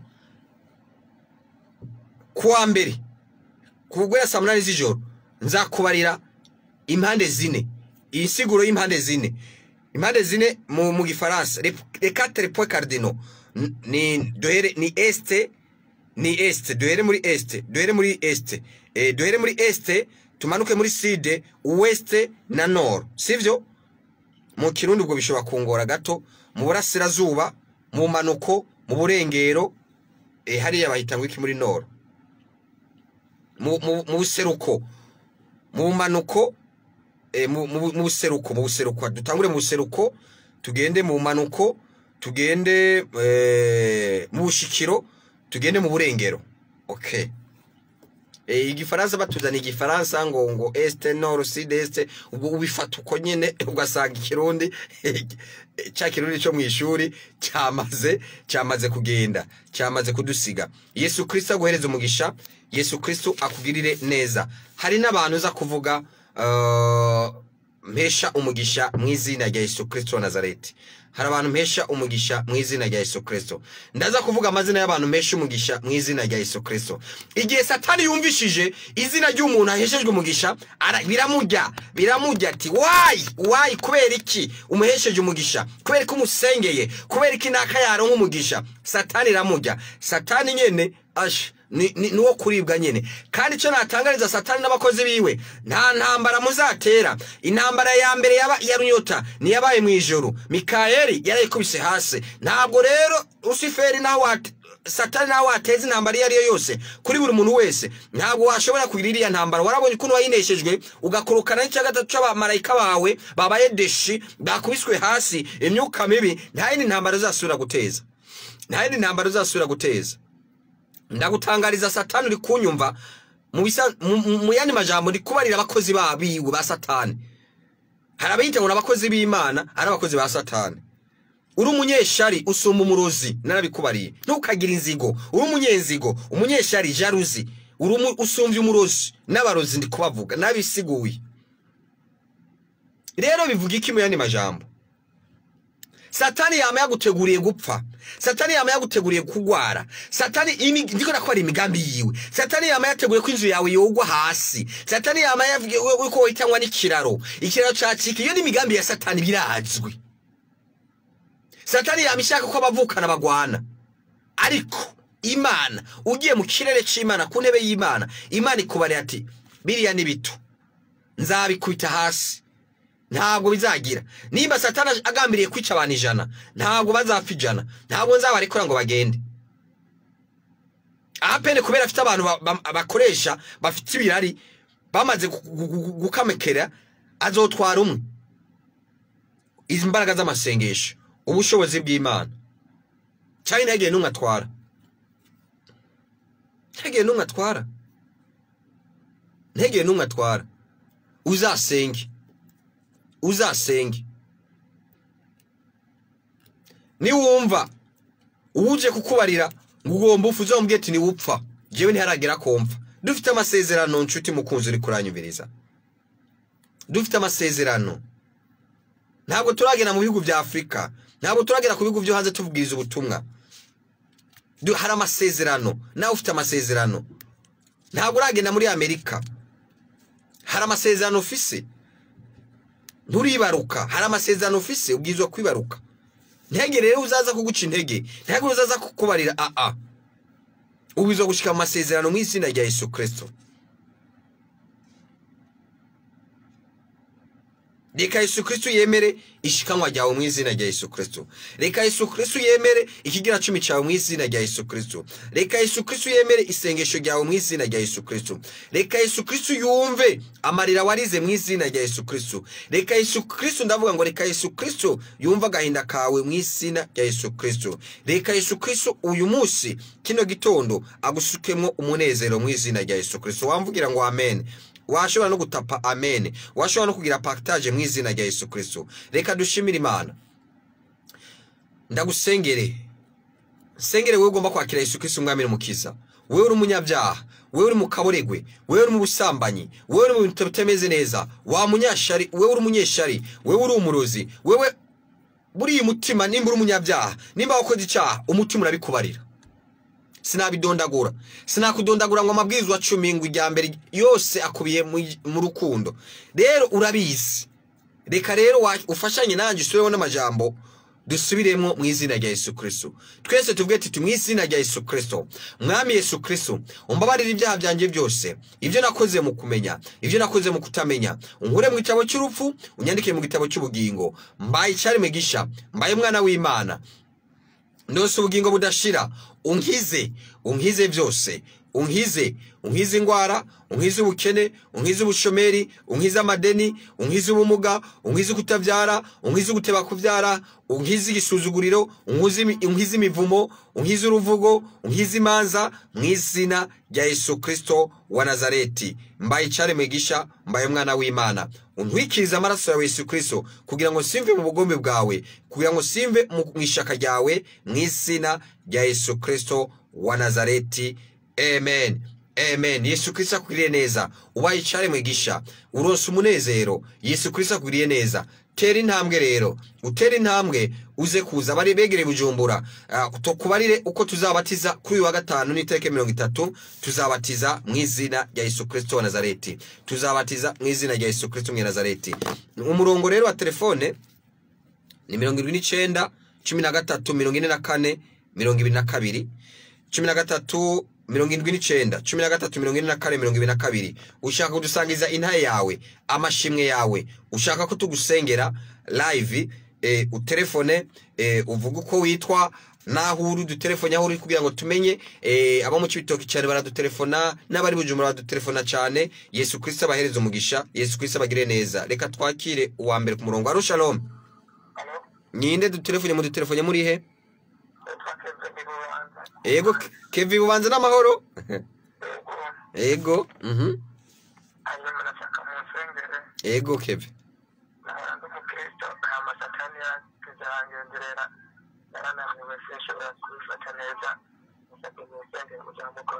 Ego mu izina rya Yesu Kristo ndavuze ngo Keve yakira guhembuka mu izina rya Yesu Kristo, asubiramo umukizwa mu izina rya Yesu Kristo Nazareti uhereye none iteka ryose, mubohoye icamunanije cyose. Amen. Byarangiye Keve. Karibu rero, Yesu Kristo agure neza, utera intambwe. Ariya bashekera sika ya mashikiro ndumva nabasangiza buno buvugishwa. Hari n'abantu mpesha umugisha, hari n'abantu nabarira fitiye message nziza ubuvugishwa bwiza mu izina rya Yesu Kristo. Ndikumva ni byiza sinzaceceka kuvuga iciza. Ndasengera iciza ku Burundi, ndasengera iciza ku buzima bwawe mu izina rya Yesu Kristo. Nico nahamagariwe, ndi umuhanuzi w'amahanga. Ibihugu byose, ndengeye igihugu kimwe, ndengeye ibihugu byo muri East African Community, ibihugu byose nzabisengera. Yaba Birigari, yaba Birimani, zose Neymar mbwiza kuyisengera kugira ngo ibemo mutuzo, ibemo amahoro. Yaba Palestina mbwiza kuyisengera kugira ngo ibemo amahoro. Riya bashekera sika ya bashekera. Yaba Chad mbwiza kuyisengera kugira ngo ibemo amahoro, ibemo amahoro. Yaba Kongo mbwiza kuyisengera ngo ibemo amahoro. Ndi umuhanuzi w'amahanga, ntago naceceka ngusengere gusa, ngusengere gusa ngo quartier mbamwo, ngusengere gusa igihugu mbamwo. Ndi umuhanuzi w'amahanga, mbabazwa na buri muntu wese. Ni cyaremwe nawe n'umuntu Imana, ni cyaremwe cy'Imana, ni mwene wacu, ni muri mu wanje. Yesu Kristo akugire neza, Yesu Kristo aguhereza umugisha. Ndumva rero nakubarira kino kintu, buno buvugishwa n'ubuvugishwa bwiza, n'ubuvugishwa bwiza. Sinareka kuvuga kuko buzasora mu izina rya Yesu Kristo wa Nazareti. Ishiza kitavuzwe ntabwo kitavuze ngo kimenyekane. Ese uzavuga ibibi? Nta bibi ndekuriwe kuvuga, nta kibi ndekuriwe kuvuga, nta kibi ndekuriwe no guhanura. Ndekuriwe kuvuga, guhanura ibyiza, ubugombe bw'Imana nibwo ndekuriwe guhanura nk'umuvugishwa w'amahanga. Rero dushimira Imana, twarabisengeye, twarasenze, abanyishengero barabizi, nawe urabizi, na hano twarasenze kugira ngo igihugu cyacu kironke amafaranga y'agaciro menshi cyane n'umusesekara kuko icyo gihe twasenga yari yagabanutse. Icyo gihe twasenga n'ukuri yari yagabanutse. Ugiye kuyarondera mu mazu, mu mabanki y'ubudandaji baguha makeyi, icyo gihe baguha makeyi. Rero byabaye ngombwa yuko dusenga kugira ngo Imana yugurure imiryango. Abatanga amafaranga, Banki Mondiale yatangiye, Banki Africaine, BAD, Banki y'Abarabu, amambasade, ibihugu bitandukanye kugira ngo bizane amafaranga y'agaciro, birekure turabohuza amafaranga y'agaciro mu Burundi. Icambere shimi Imana nuko duke twamaze kwemegwa ariko nuko duke twamaze kwemegwa no tumiliyoni hafi 50 tw'amadolari Banki Mondiale yahaye uburundi mu bisata bitandukanye harimo n'ivy'ubuvuzi, ariko ni duke miliyoni 50 tw'amadolari ni duke uravye abarundi turi miliyoni hafi 10 murumva utwo turacari duke nawe watugabanganya urumva yuko ari duke cyane, turacakenerere yandi ivyo tubishimira Imana. Hari navuga no buvugishwa bwiza nuko vuba hari igihugu c'abarabu n'abazungu kigiye guhereza amafaranga, imfashanyo y'amafaranga uburundi. Ndagisubiramo ibyo tubishimira Imana. Imana ivuze, Imana ihanuye, biraba.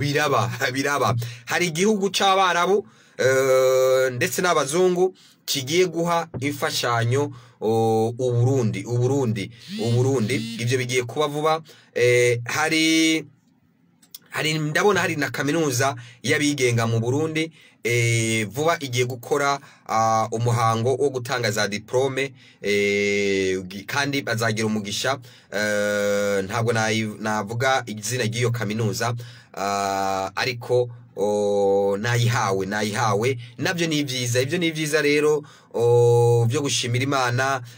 Ibyo ni byiza byo kuvuga, ni byiza byo kuvuga kugira ngo nawe uvyumve, wumve ko Imana ikora, wumve ko dusenga Imana kandi tukumvirwa, wumve ko ivy'Imana ivuga ibyisezeranye yasezeranye ibishitsa. Hari abantu numva nahesha umugisha imbere ko nza kuvuga abantu mfitiye message nziza, ariko ntarashika ngaho hari umuntu untunge nibyakubabaza wihangane, ndavuga n'impamvu. Hari umuntu nubwo ashobora kuba ari umudamu, n'umuntu yitwa Kankindi Marie Chantal. Kankindi Marie Chantal yavukiye Gihanga muri village. Kankindi Marie Chantal niza gutanga inimero muze kuyimumpera andondere, kuko kubera iki nshaka kumugirira neza, kuko yageze kungirira iciza ndi mu mwaka wa 7 niga muri 7e. Kankindi Marie Chantal avuka Gihanga mu ma village, sinkibona neza, sindiko ndabona neza village ya mbere ya kabiri ya gatatu ya kane, ariko ndumva ni village. Kankindi Marie Chantal yavukiye Gihanga muri village. Ndaza gutanga inimero nayitanze 79134420. Uwo wamuzi kwa kiriho amuhereza inimero. No mudamu yirabura, arirabura, yankoreye iciza ndi mu mwaka wa 7. Andihira amafaranga ya consultation médicale kuri Prince Jean Charles. Ibisigaye nshaka kumugirira neza, nshaka kumwishura ineza. Nta telefone yiwe ndakubarengo mvuze telefone yiwe kuno mvuze bike, simvuze abavyeyi biwe, nashobora kuvuga abavyeyi biwe, ariko yitwuko nta cyaha kandi nta cyaha nkoze. Unyumve neza, wowe kuranyumva ushobora kwiyumva ngo mvuze amazina y'umuntu. Nshaka kumwishura neza, kandi niza kuvuga amazina wumve ko ndi umuhanuzi w'amahanga. Ni message nziza, ntabwo ari message mbi. Ntabwo ari message mbi, ntabwo ari inkuru mbi. Sishaka kubabikira oya. Kino kiganiro ntabwo rushamo amatangazo yo kubika, yo kubika, ariko kandi ndahujeje umuryango wa Jojo babuze umuvyeyi. Imana ibaho kwigumya, Imana ibagirire neza. Imana ibagirire neza. Rero mwebwe muri ko muradukwirikirana, reka ndabamenyeshe urutonde rw'uno munsi. No munsi turi ku munsi wa 3 uze kuza saa 4, guhera saa 4 igikwani kizaba gitanguye cyo gukira ingwara, kubohoka, ubuvugishwa, ubuhanuzi. Tuza gutangura saa 4 tuze guheza saa 9. Buri muntu wese azaba yaje tubona kajyo, abona kajya agahanurirwa. Karibu rero uraza kubona igitangaza, uraza kubona ineza, uraza kubona inyishu yawe. Ndakwemereye nk'umuhanuzi ndaza gufata akanya ko kuyobora ruwanje na adoration, ndaza gufata umwanya wo kuyobora ruwanje na adoration. Karibu rero, karibu uze kubana natwe. Yesu Kristo agwire neza. Wewe ufite ikibazo, wewe uremerewe, ubundi ku munsi wa gatatu haza abantu bafite ibibazo, haza abantu bafite ikibazo cyangwa se bafise ikintu bakutura Imana data rugira byose, bafise akababakiye. Ntabwo twakira abantu bamerewe neza, abantu bahiriwe, abahigwe 100% bataniha umutwe, barafise akabagoye, ntabwo tubakira ku munsi wa gatatu, tubakira dimanche. Kuwa gatatu n'abantu baba bafise akantu kababakiye, hari ikintu kibananije, kibaremereje, canke bashaka kuvugana n'Imana, bashaka kwegera intebe y'Imana, bashaka kumva ati twafata umwanya, ndafise ideni hariya, ndashaka mfite projet nini nyakwegera Imana.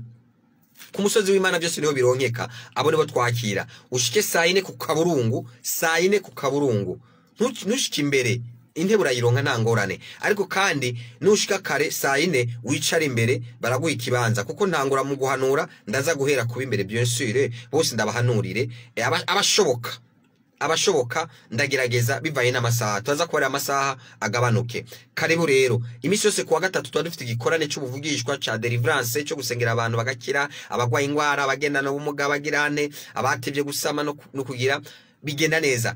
Ubishoboye kandi wewe uri umugore ukeneye gusama watevye, uzanane n'umushinga ntaye wawe. Ni vyiza kuzana n'umushinga ntaye wawe, ni vyiza kuzana na muri couple, kuko umwana mu muronderana hagati yawe n'umushinga ntaye wawe, ntabwo mu muronderana namwe muyera, muze kuzanana rero. Nivyo vyiza yes, nivyo vyiza. Yesu Kristo aguhezagire, Yesu Kristo akugirire neza.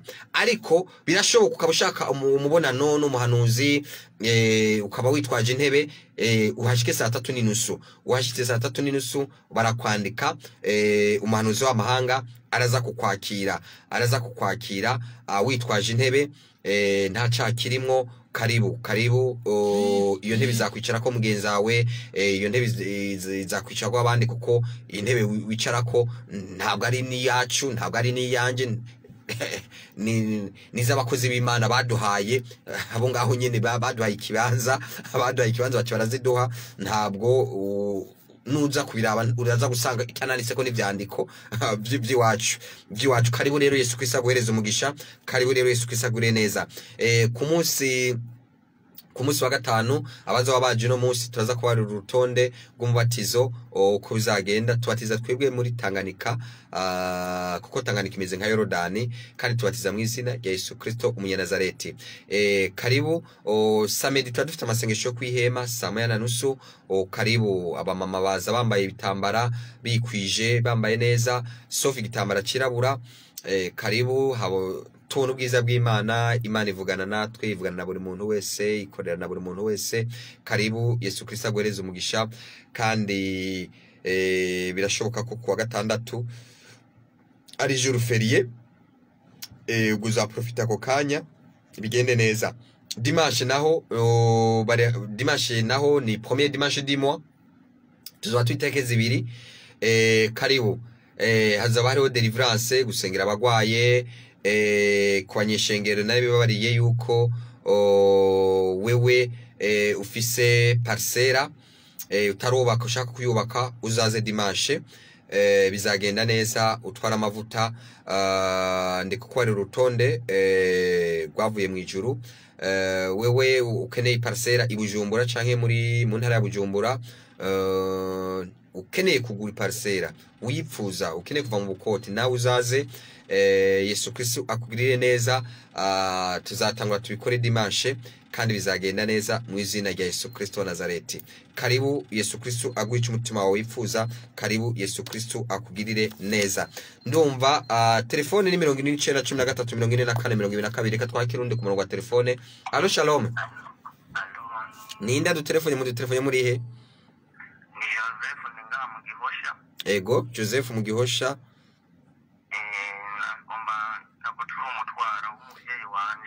Joseph mu Gihosha, umuntu yitwa Ndayiragije uramuzi? Oya, nzemba ngaha muri Kenya bagere. Okay. Ego. Nabatu umutwaro umuvyeyi wanje agwaye. Amaze arwaye cyane rwose ari ngwaga arwariye ruguru mu bitaro by'Ikiremba Ngozi. Ego. Nukuri nashaka mu dusengere agirwe n'amaro nk'amahoro. Ni mama wawe? Ego, ni mama wanje. Ariko waza ukamubera mu kibanza. Igihe uje ukamubera mu kibanza arakira. Nuza kuza uze kubara protokole kugira ngo turiko turasenga nze kumusengera. Ndahamagara wenda musengere live nyene acasohoka ibitaro nta kibazo. Ego karibu. Yesu Kristo akugiriye neza. Ndahesheje umugisha ndavuze ngo Imana data rugira byose ihereze umugisha uwitwa Sofia mu izina rya Yesu Kristo mu Nazareti. Ihereze umugisha we witwa Ansira mu izina rya Yesu Kristo mu Nazareti. Ihereze umugisha we witwa Joseph mu izina rya Yesu Kristo mu Nazareti. Ihereze umugisha we witwa Inosa mu izina rya Yesu Kristo mu Nazareti. Ihereze umugisha we witwa Emmanuel mu izina rya Yesu Kristo mu Nazareti. Ihereze umugisha we witwa Remi mu izina rya Yesu Kristo mu Nazareti mu Gihosha. Ihereze umugisha we witwa Anne Marie mu izina rya Yesu Kristo mu Nazareti. Ihereze umugisha we Capitoline mu izina rya Yesu Kristo mu Nazareti. Ihereze wewe Pacifique umugisha mu izina rya Yesu Kristo mu Nazareti. Ihereze umugisha we witwa Mudigiri mu izina rya Yesu Kristo mu Nazareti. Ihereze umugisha we witwa Janine mu izina rya Yesu Kristo mu Nazareti. Ihereze umugisha we witwa Esperance mu izina rya Yesu Kristo mu Nazareti. Ihereze umugisha we witwa Joviane mu izina rya Yesu Kristo mu Nazareti. Ihereze umugisha we witwa Melchioro mu izina rya Yesu Kristo mu Nazareti ragaba. Ihereze umugisha we witwa Breze mu Kayanza mu izina rya Yesu Kristo mu Nazareti. Ihereze umugisha we Christophe ngaha mu Gatumba mu izina rya Yesu Kristo umunyanazareti. Ihereze umugisha we witwa Ndayiragije mu izina rya Yesu Kristo mu Nazareti. Ihereze umugisha we witwa Habonimana mu izina rya Yesu Kristo mu Nazareti. Ihereze umugisha we witwa Bigirimana mu izina rya Yesu Kristo umunyanazareti. Ihereze umugisha we Pastor Rosemary mu izina rya Yesu Kristo mu Nazareti. Sika ya mashikoro ya rebo shekereya.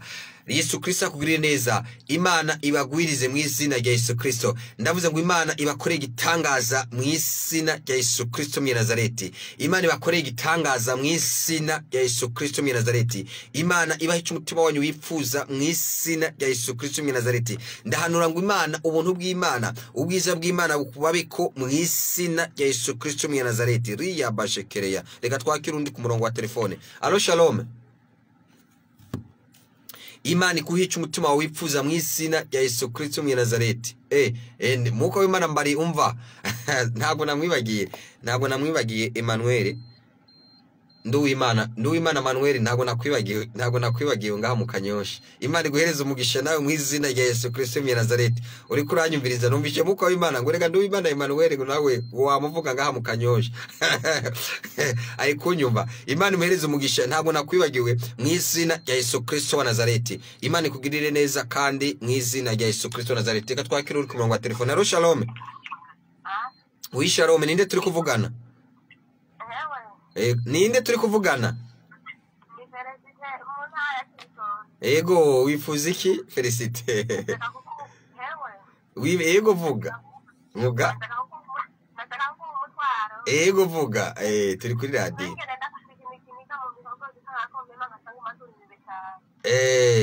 Kimaze igihe kingana gute? Kimaze igihe kingana gute? Chufate igikombe cy'amazi ushema akunyu ucinywa bica birangira ntibizakongera ukundi. Ubu nyene light nawe. Ikindi ndafite n'umwana. Ego. Nawe nyene afite indwara kumuzura inzara kandi no mu mutwago magira ibiherehere byinshi naramukuze nawe ne byarasanda gufata. Uyu mwana uzamuzane musuke kwa mavuta bizaca birangira ubwo nyene. Karibu. Yesu Kristo akugire neza. Yesu Kristo aguhereze umugisha. Yesu Kristo agugire neza, aguhereze umugisha. Dukorera kuri CFP Kigobe, Centre de Formation Professionnelle de Kigobe. Ni ku mashuri yitiriwe abashinwa mu Kigobe murahazi. Abazana na Côte Ville mururukira ahantu hari ishami rya Bankobu. Kuri Bankobu kuri 28 Novembre, aho hitwa 28 Novembre witwa Boulevard Mwezi Gisabo, hari station zitatu. Yitwa Mogas, yitwa Sodika, yitwa Kobire. Hari n'ishami rya Bankobu. Cubona ibarabara y'ikaburimbo rinini cyane. cyane bita ijya Kigobe mu gifaransa ariko bayise ijya Avenue du Cinquantenaire mu Kirundi urumva ngo baca bayita ijya Kigobe ni barabara imanuka kuri ambassade ya Libya ni imbere ya Libya ya ambassade ya Libya maze ucubona ku metero 200 ibubamfu ku metero 200 ibubamfu ucubona ikigo ciza ama etage amabati aratukura maze ushizunguruka ugaca winjira karibu ni imbere y'ikigo bita Fonike ngakwibitsa ko Fonike ni ikigo ciza cyane nyencubahera umukuru w'igihugu acishamo amafaranga y'amakomine yacu karibu rero uzabuhageze sayine ku Kaburungu uzobuhashitse niho kirite itangura nico gikorane c'imbaraga abava mu Cibitoke abava Ngozi hehe abava mu ntara zitandukanye babona gutabagwa kw'Imana rero nawe ndagutumirira ntusibe abava mu Kabezi ntusibe Yesu Kristo agwire neza Yesu Kristo aguhereza umugisha Yesu Kristo agwire neza Yesu Kristo aguhereza umugisha namaze kubarira abazana na Cote Garde Nord uburenganye kaminuza NS ndera bigisha NS ucubona iryo barabara ry'ikaburimbi ni rinini cyane gose rimanuka kuri ambassade ya Libya karibu ni usanzwe uce ko barabara ya ruguru amabarabara abiri y'ikaburimbo niyo yinjira muri Kigobe ijyambe n'igikaburimbi rimanukana ku Mutoyi ariko iryo ni rya kabiri niryo rya kabiri ry'ikaburimbi rinini cyane yinjira muri quartier Kigobe VIP ni quartier nziza imwe ama etage ibamwe abakire ibamwe amakire hari umuka w'Imana kandi aho dusengera hameze neza karibu kandi ndakwibutsa uza kuza kubana nakwe muri ico gikorane cy'amasengesho uze wambaye nk'umurundi kazi neza wambaye nk'umurundi kazi neza kuko haba hari abantu benshi haba ari na television Albine TV niya ibiri Albine TV niho ibiri kugira ngo ifata amasanamu uze wambaye neza nk'umuntu nyene aje guhura n'Imana nk'umuntu aje guhura n'umwami w'ababi Yesu Kristo nk'umuntu aje imbere y'Imana nivyo ngivyo ntuze wambaye nk'ubucakara ni nka kugiye kwa muganga kera abantu bagenda kwa muganga bagenda bambaye agahuzu kamesuye kuko bavuga bati sinagenda muganga ntave asuzugura ariko uzi wambaye kajya gahuzu keza imbere y'Imana biragenda neza mw'izina rya Yesu Kristo wa Nazareti ndagutumiye rero tuza gutangura saa 4 uretse wewe ukeneye mubonano mwibanga no muhanuzi kugira ngo waguhanurire akubarire agukorere acte prophétique cyangwa se akubarire hari byo tutavugira mu ruhame naho nakubarinza guhanura hari byo ntavuga ndashobora kuvugira mu ruhame ariko nuko nguko byose uza kuba witwaje intebe uba witwaje intebe ukeneye mubonano ni 3:30 imbere yuko kiriti itangura urabona uwo mubonano mw'izina rya Yesu Kristo wa Nazareti kandi asengerwa mu buryo bw'ibangamo hari abantu badakunda yuko bosengerwa mu ruhame en public karibu rero Yesu Kristo agwire neza karibu Yesu Kristo aguheza umugisha naho waba ukeneye counseling canke iki ukeneye mu muna 30 minutes witwaza intebe kuko wamaze kumva yuko intebe dukoresha ntabwo ari intebe zacu uzanye intebe yera ya plastique première qualité cyangwa se naho yaba y'igiti karibu uzuyizanye kuko ari n'izigiti usanga zimeze neza karibu rero Yesu Kristo agwire neza karibu Yesu Kristo aguhereza umugisha reka twakire undi ku murongo wa telefone allo shalom amaro Imana bane nawe ninde turi kuvugana ntabwo turi kukumva kuri radio ntabwo bari kukumva utelefonye urabe kugira ngo ijwi abari kuri television Albine TV bakubone bakumve n'abari kuri radio Buja FM bashobore kukumva Yesu Kristo agure neza ariko ngakwibutsa gukora subscribe ariyo sabone kuri channel ya Albine TV ugenda kuri YouTube maze ugaca wandika Albine ALBINE Hama TV hacha haza ucubona Albine TV ciza maze ucugira sabone ufyonda rimwe gusa wowe tarabikora ariyo subscribe kugira ngo ubone kilo kiganiro ikibiriraho canke se ubone nibindi byagiye biratambuka bwa buvugishwa bwa buri munsi canke se bw'ukwezi ndetse no bw'imyaka nico gukora wewe utumvirije ikiganiro cy'ukuntu watsinda ubukene ibyatuma ukira ubukene nawo ushobora kubisanga aho kuri Albine TV kuri television online Yesu Kristo agwire neza Yesu Kristo aguhereza umugisha reka twakira undi ku murongo wa telefone allo shalom amaro Imana bane nawe ninda dutelefonye mu dutelefonye muri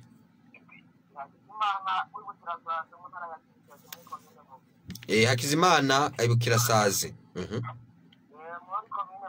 ariko bukirasazi ni zone ndabona ni zone ego ego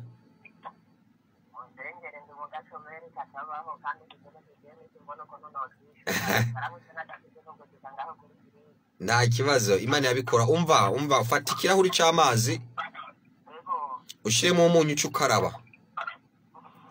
Imana irakwishuriye amadeni mu izina rya Yesu Kristo wa Nazareti karibu uza telefone udusangiza intaye yawe nishime ryawe Yesu Kristo agurire neza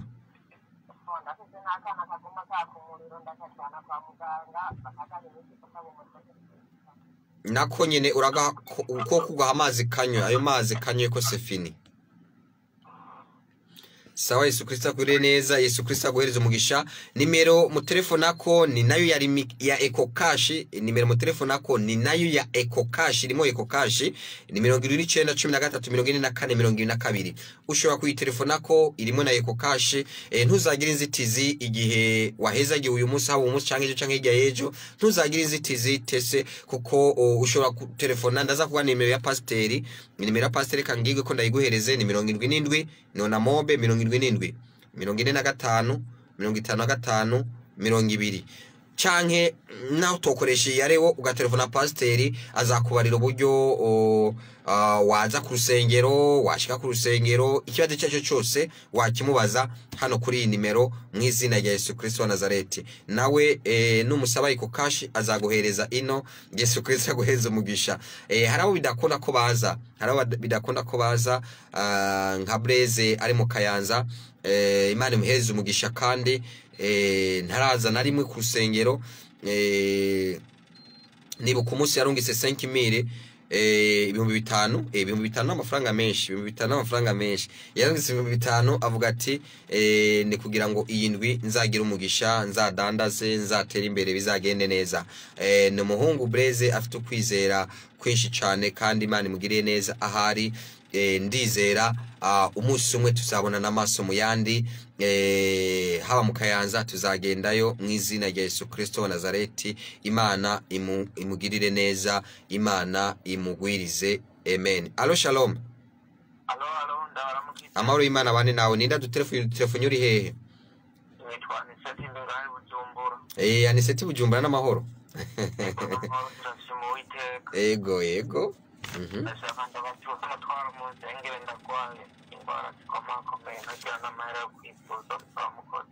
ndafise amahera woza kuri eglise uza kuza uyu munsi nivyo dusengera ivyo nakanya gatoye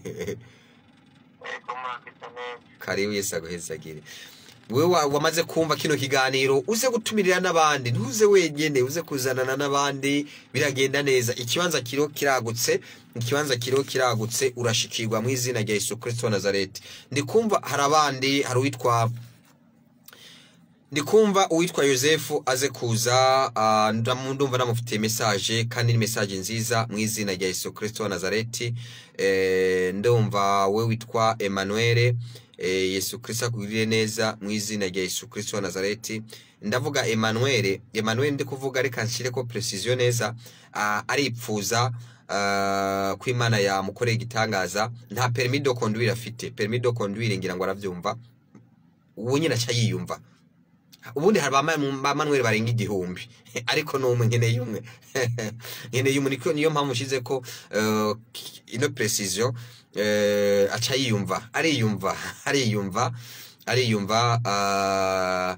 arakeneye ndumva keneye permis de conduire muri we aribwira ko Imana yamukoreye igitangaza n'izindi message ndamubarira mu izina rya Yesu Kristo ndumva uwitwa Pascazia ndumva uwitwa Moise ndumva uwitwa Patricia ndumva nawe witwa Alphonsine ndumva nawe witwa Samuel ariko Samuel ntabwo ari engineer sindiko ndavuga engineer Samuel ndikumva izindi precision ndazivuga ngiye kuraba telefone yiwe irimwo ibiharuro 19 ndabona ibiharuro 19 bihereza Samuel telefone yiwe yarewo connecterewo iraherezwa n'ibiharuro 19 iraherezwa n'ibiharuro bya 19 na Esperance ndumva hari message yawe mu izina rya Yesu Kristo nawe witwa Mwamini naho ndatohoza ndaprecisa neza Mwamini ntabwo Mwamini ari umupapa ntabwo mwamini ari umupapa, ndabona ni umudamu. Mwamini ni umudamu. Ikimenyetso precision y'uwo mwamini ni umudamu, aba muri komine ya Bashikiriya, ndumva aba muri komine, turi muri komine Ntahangwa turi muri komine Ntahangwa, aba muri komine Ntahangwa.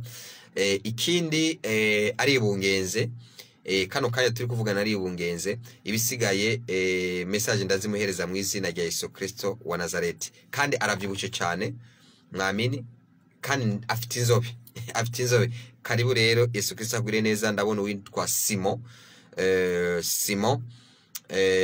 nawe witwa Joseline, Joseline ariko navuga aba muri komine Isare mu Isare, hampande yo mu Rushubi. Joseline mu Isare, hampande yo mu Rushubi. Yesu Kristo aguhereza umugisha. Yesu Kristo agwire neza. Yesu Kristo agwire neza. Yesu Kristo aguhereza umugisha. Yesu Kristo agwire neza. Yesu Kristo aguhereze umugisha. Turakomeza twakira abantu ku murongo wa telefone. Murongo wa telefone ni 49 13 44 22. Alo shalom. Alo. Ninda du telefone muri he? Ino mu Kamesi nitwa Chantal. Yego Chantal, wifuza ko Imana yagukorera iki? Nifuza gusengera umugabo wanjye arwaye amaguru. Agwaye amaguru umugabo wawe? Kuva yari? Ahetse ukwezi n'iminsi irenga muri kumwe? Yego. Fata nashira ukuboko kwivi mw'izina rya Yesu Kristo mw'i Nazareti, ndavuze ngo amavi akire, rheumatisme rabashikira, rheumatisme articularage, ndagusohoye va mu mavi ye, acire katika jina la Yesu. Yes, rekura rimwe kabiri gatatu mw'izina rya Yesu Kristo mw'i Nazareti. Amen. Muhereze igikombe cy'amazi anywe, atamunyo rimwe, muhereze igikombe cy'amazi anywe, birarangira burundu mw'izina. Imisonga icirangira yarimo.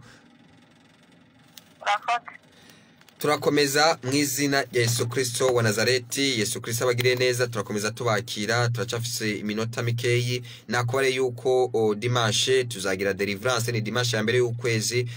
Tuzatwinjiye mu kwezi gushasha, tuzasiga amavuta, tuzagusiga amavuta wuzaba waje, amavuta y'ukwezi, amavuta ya finance. Karibu, tuzagira deliverance, hazaba hari inyigisho zidasanzwe. Nakubariye ko wewe n'abanyeshengero tuzagusiga amavuta, uzatwara amavuta plutôt ukeneye parcela ibujumbura, utaragura parcela ibujumbura cyangwa utarayubaka, utarayigura, uzayitwara waramaze kuyigura, utarubaka ngo uhere ibe fini ngo yinjiremo cyangwa uyipangishe, nawe uzaza uvyiteguriye, uzatahana amavuta, tuzakubarira uko uzabikora. Ubwo n'urutonde ruvuye mu ijuru. Karibu Yesu Kristo agure neza. Zoro umunsi udasanzwe. Aho ni dimanche dutangura 2:30 muri petite salle. Ni petite salle iri imbere ya madrapo, ntuzazimire rero, iri imbere ya madrapo. Uzacubona icahapa washitse na madrapo abiri, y'Uburundi n'y'Ubushinwa, imbere yaho birarabana, ni face à face, ni imbere yaho. Karibu Yesu Kristo akurire neza. Ni kuwa gatatu, ariko uyu munsi dusengera muri auditorium nini. Uno munsi dusengera muri auditorium nini. Karibu gwera saa 4. Karibu Yesu Kristo agure neza. Karibu Yesu Kristo aguhereze umugisha. Nakubari yewe ushaka kubatizwa, we utarabatizwa, we wizeye umaze kwizera Yesu Kristo umwami n'umukiza, haba kuri telefone cyangwa umaze kuza utaraca amazi menshi ngo batizwe mu izina rya Yesu Kristo, ndaguha ikaze uze kuza uyu munsi kugira ngo uronke urutonde rwa vendredi. Ikindi ndi kumva unyumvirize neza. Ikindi nagenda gutumirire, telefone nayiguhaye ni 79 13 44 22. Naguhaye ni nimero ya pasiteri, muraza gutelefona bukeye. Nawe nyene ari kutwumva 5 kuri 5. Ni Madame Pasteur 77 45 55 20. Ni vyiza gutandukanya. Jendo muhanuzi ariko hariho pasiteri ni umudamu kandi kano kanya ariko aratwumviriza n'umushinga ntaye wiwe. Ariko aratwumviriza n'umushinga ntaye wiwe. Yesu Kristo abagirire neza. Nanje kano kanya murumva ko ndi kuri radio. Murumva ko ndi kuri radio. Ndi profete. namaze kubarira rero nimero ya pasteri ni 77 45 55 20 ushobora kumutelefona ukamubaza nimba ushaka kuyobora ari cyo yagufasha cyo cyose ushaka gusengera arabigufashamo mu izina rya Yesu Kristo wa Nazareti. Nizo nimero rero hari ikintu gikomeye cyane nagomba ndakubarire wewe uri kuranyumviriza. Birashoboka ukaba uri Bujumbura cyangwa mu ntara ya Bujumbura, mu gisagara cya Bujumbura cyangwa mu ntara ya Bujumbura. Birashoboka ukaba uri umupasiteri urongoye ishengero. Birashoboka ukaba uri umuvugishwa urongoye ishengero. Birashoboka ukaba uri apotre intumwa urongoye ishengero. Birashoboka ukaba uri n'umuvuga butumwa urongoye ishengero. Ibyo byose birashoboka. Ibyo byose birashoboka. Urongoye ishengero, uri umuyobozi nimero 1 muri iyo eglise. Ndagutumiriye rero kuza kwiyandikisha no kubimenyesha nizi nimero za telefone naguhaye 79 13 24 22 canke 77 45 52 20. Ndagutumiriye rero mu nama mu mubonano no mubonano uzaba itariki 7 z'ukwezi kwa gatanu 2020 ni vendredi ni itariki 7 azaba ari vendredi yo hijya itariki 7 z'ukwezi kwa gatanu guhera saa 8 ni mu mubonano nakomesha ko ari umubonano udasanzwe wabo barongozi wo kumva gushiraho gutanguza Cercle International des Prophètes. Mu Kirundi ni umuzingi mpuzamakungu w'abavugishwa w'abahanuzi. Niyo mpamvu nakubariye waba uri umupasiteri nta kibazo, waba uri umuvuga butumwa nta kibazo.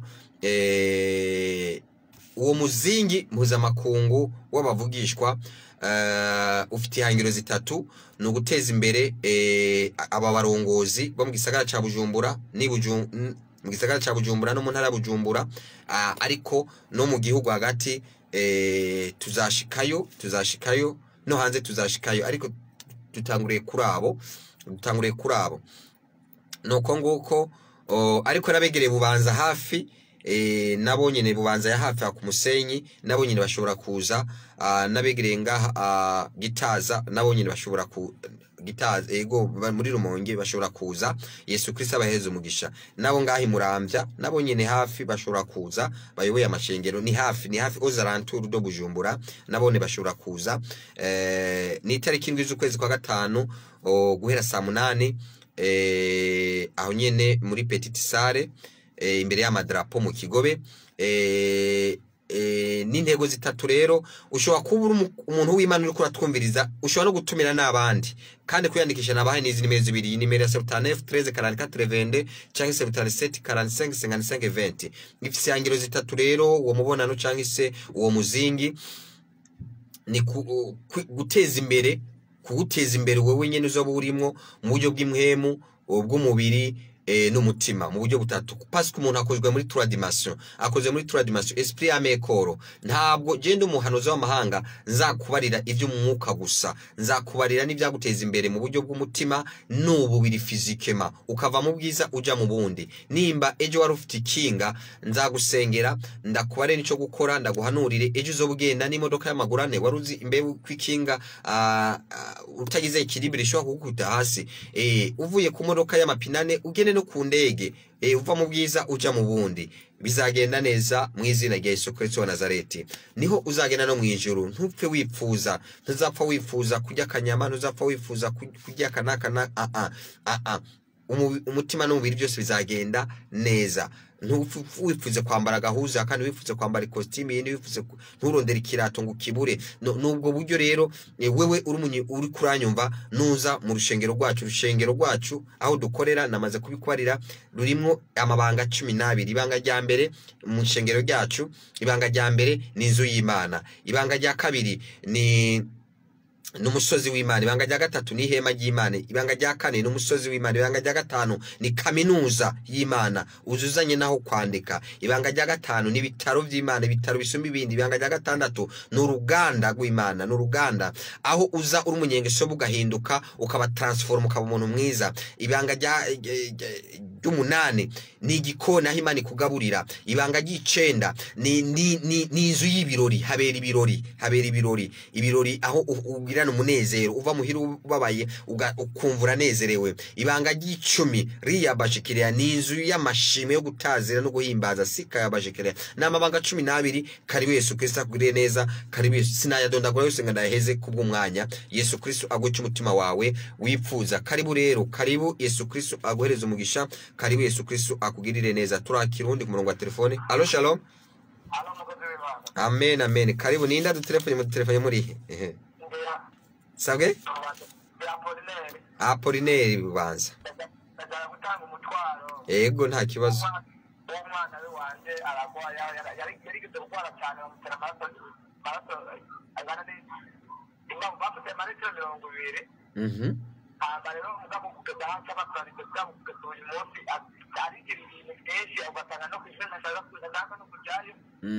Wenda kana umutwaro we kuko kubera yakwaye cyane. Ari hehe? Ari hehe? Ari Bubanza.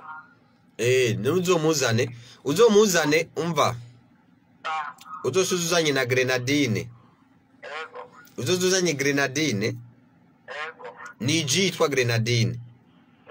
Tumusengere bizaca birangira. Ndabona harimo n'imigera afisi cyacigira irangira. Turakomeza tubakira umurongo wa telefone ni 29134442 ni ya nimero irimo na Iko Cash. Yesu Kristo abagirire neza.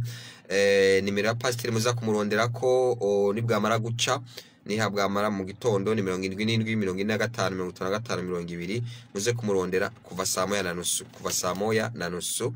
Yesu Kristo abagirire neza. Allo shalom. Oui, amahoro y'Imana bane nawe. Ninda dutelefone muri he? Ego mukinama ninde? Ego. Vuga cyane abandi bakumve. Ati nashaka musengere. Ego. Nashaka ndakunda kwisambanya. Wavuze witwa nde? Alex. None ni woza kuza kugenda guhereza amavuta wisige bice birangira. Uze kuza mu Kigobe ku mashuri abashimwa mu Kigobe niho dusengera. Karibu Yesu Kristo abagirire neza. Ndakwibutse ko aho dukorera ku mashuri yitiriwe abashimwa mu Kigobe, CFP Kigobe. Abazana na Kotevire ururukira ku ishami rya Bankobu hari station zitatu, station Mogas, station Sodika, station Kobire ni Bankobu. Gacumanuka ucubona ambasade ya Libya ku metero 20 kuramanuka kuvuye ku ibarabara rya Rwakarede igana kuri Rwakarede ucubona ikigo cy'abashinwa uca winjira ukazunguruka muri salle auditorium VIP ikunda kuberamwe n'amanama tutasengeye iberamwe amanama. Uzaba hageze uno musi tuza gutangura saa 4 nkuko nabikubariye. Abazana na Cote Gare du Nord urengana NS gusa ucubora ico kibarabara kinini cikaburimbi kimanuka maze ku metero 20 ucuzunguruka imbere y'ikigega bita Fonike, ikigo bita Fonike. Karibu turakunezerewe kuza utumire uzane n'abandi bafite ibibazo. Kwa gatanu dukubita ibibazo byose hasi kandi bikabona igisubizo. Turi rero itarike nziza uze kuza. Tuza gutangura saa 4 gushikana isaa 10. Wewe wifuza umubonano mu buryo bw'ibanga protokole barakwakira ucukubaza protokole uno munsi saa 3:30 ariko wewe amasengesho gusengerwa ni saa 4 unyumvirize neza. Ariko wa saa 3 niyo sakeneye mubonano wibanga mu biro aza kuza yitwaje intebe kuko urumva nta ntebe dufite, ni intebe z'abashinwa. Wanashaka ni intebe z'abashinwa si intebe z'iwacu. Foko tuva mu ntebe z'abashinwa tukaja mu ntebe z'iwacu. Rero ndagwaha ikaze ariko saa 4 tuzaba dutanguye. Yesu Kristo aguheza umugisha.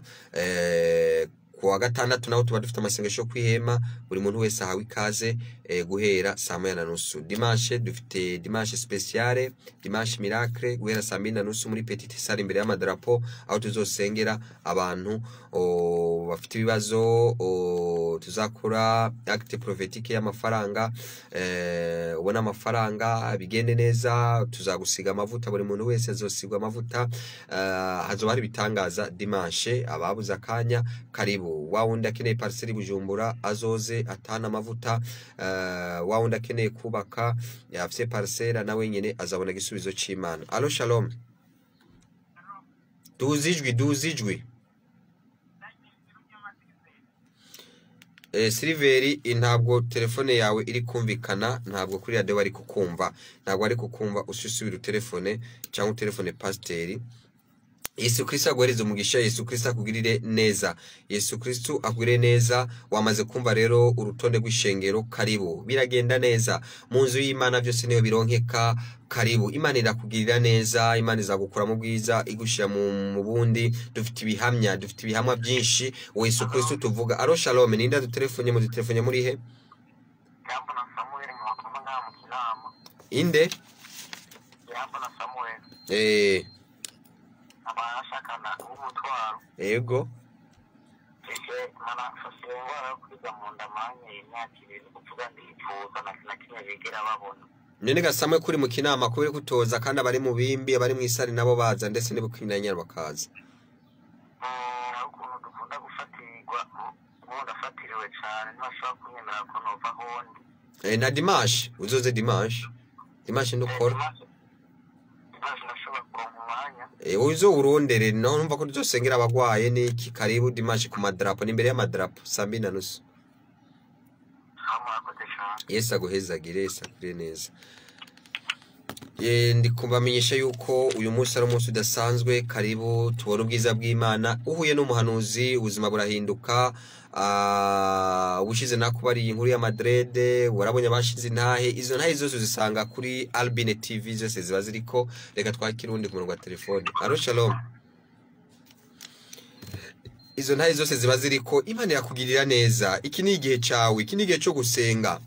Nshuti, iki ni igihe cyo kwegera Imana. Biracashoboka. Hazagera igihe ntugende guterana n'abandi. Hazagera igihe urondera umuhanuzi ntumuronke. Hazagera igihe urondera pasiteri ntumuronke. Ndiko ndabikubarira nitwengera, ariko ntuzove ngo ntabyo nakubarira. Kino gihe rero profite kano kanya, biracagenda neza mu izina rya Yesu Kristo. Aro shalom.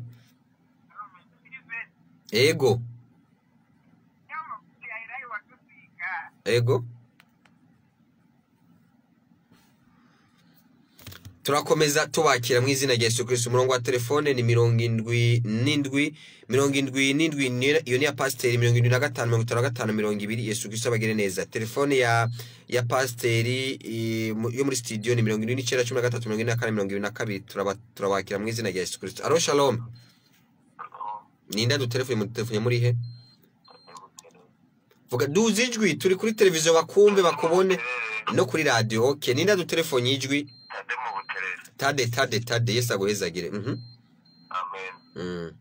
Tubarire. Muri kumwe?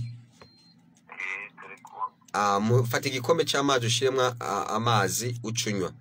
Mwisina bica birangira mwisina rya Yesu Kristo. Ndavuze ngo Jini Sharif aciye arekura buri mwuka wose wari ufashe madame we, umurekure mu madame Tade akiruziba riya bashikiria wakirugukira we rero niteka ryose.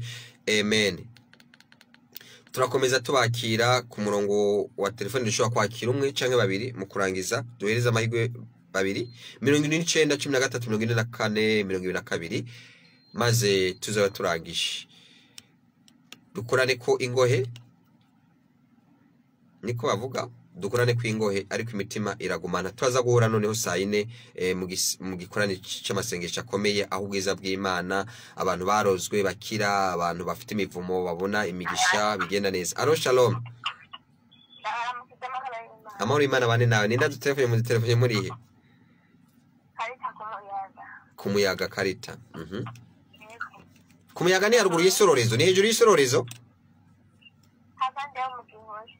Okay, mu Gihosha. Okay, hariho nandi bita Kumuyaga.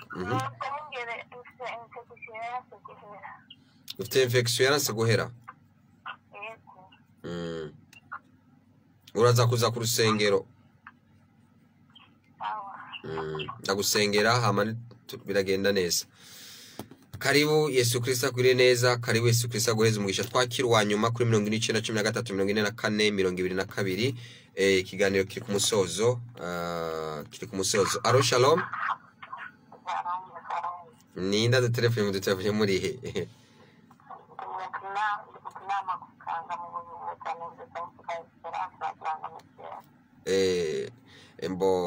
Ntabwo navuga amazina yose, ariko waza kuko ndumva amazina yose ndayafite.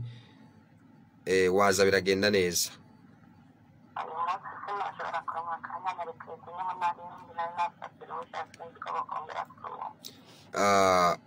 Wewe witwa Nduwayezu? Ndondero witwa Nduwayezu. Yesu aguhezagire. Yesu Kristo akugiriye neza, Yesu Kristo aguheze umugisha. Ikiganiro turi ku musozo, nakwibukije yuko tuza gutangura saa 4 gikorane reka duheze amahigo wundi wa nyuma. Allo shalom. Amahoro Imana bane nawe nenda telefone muri he? Ego Leonce.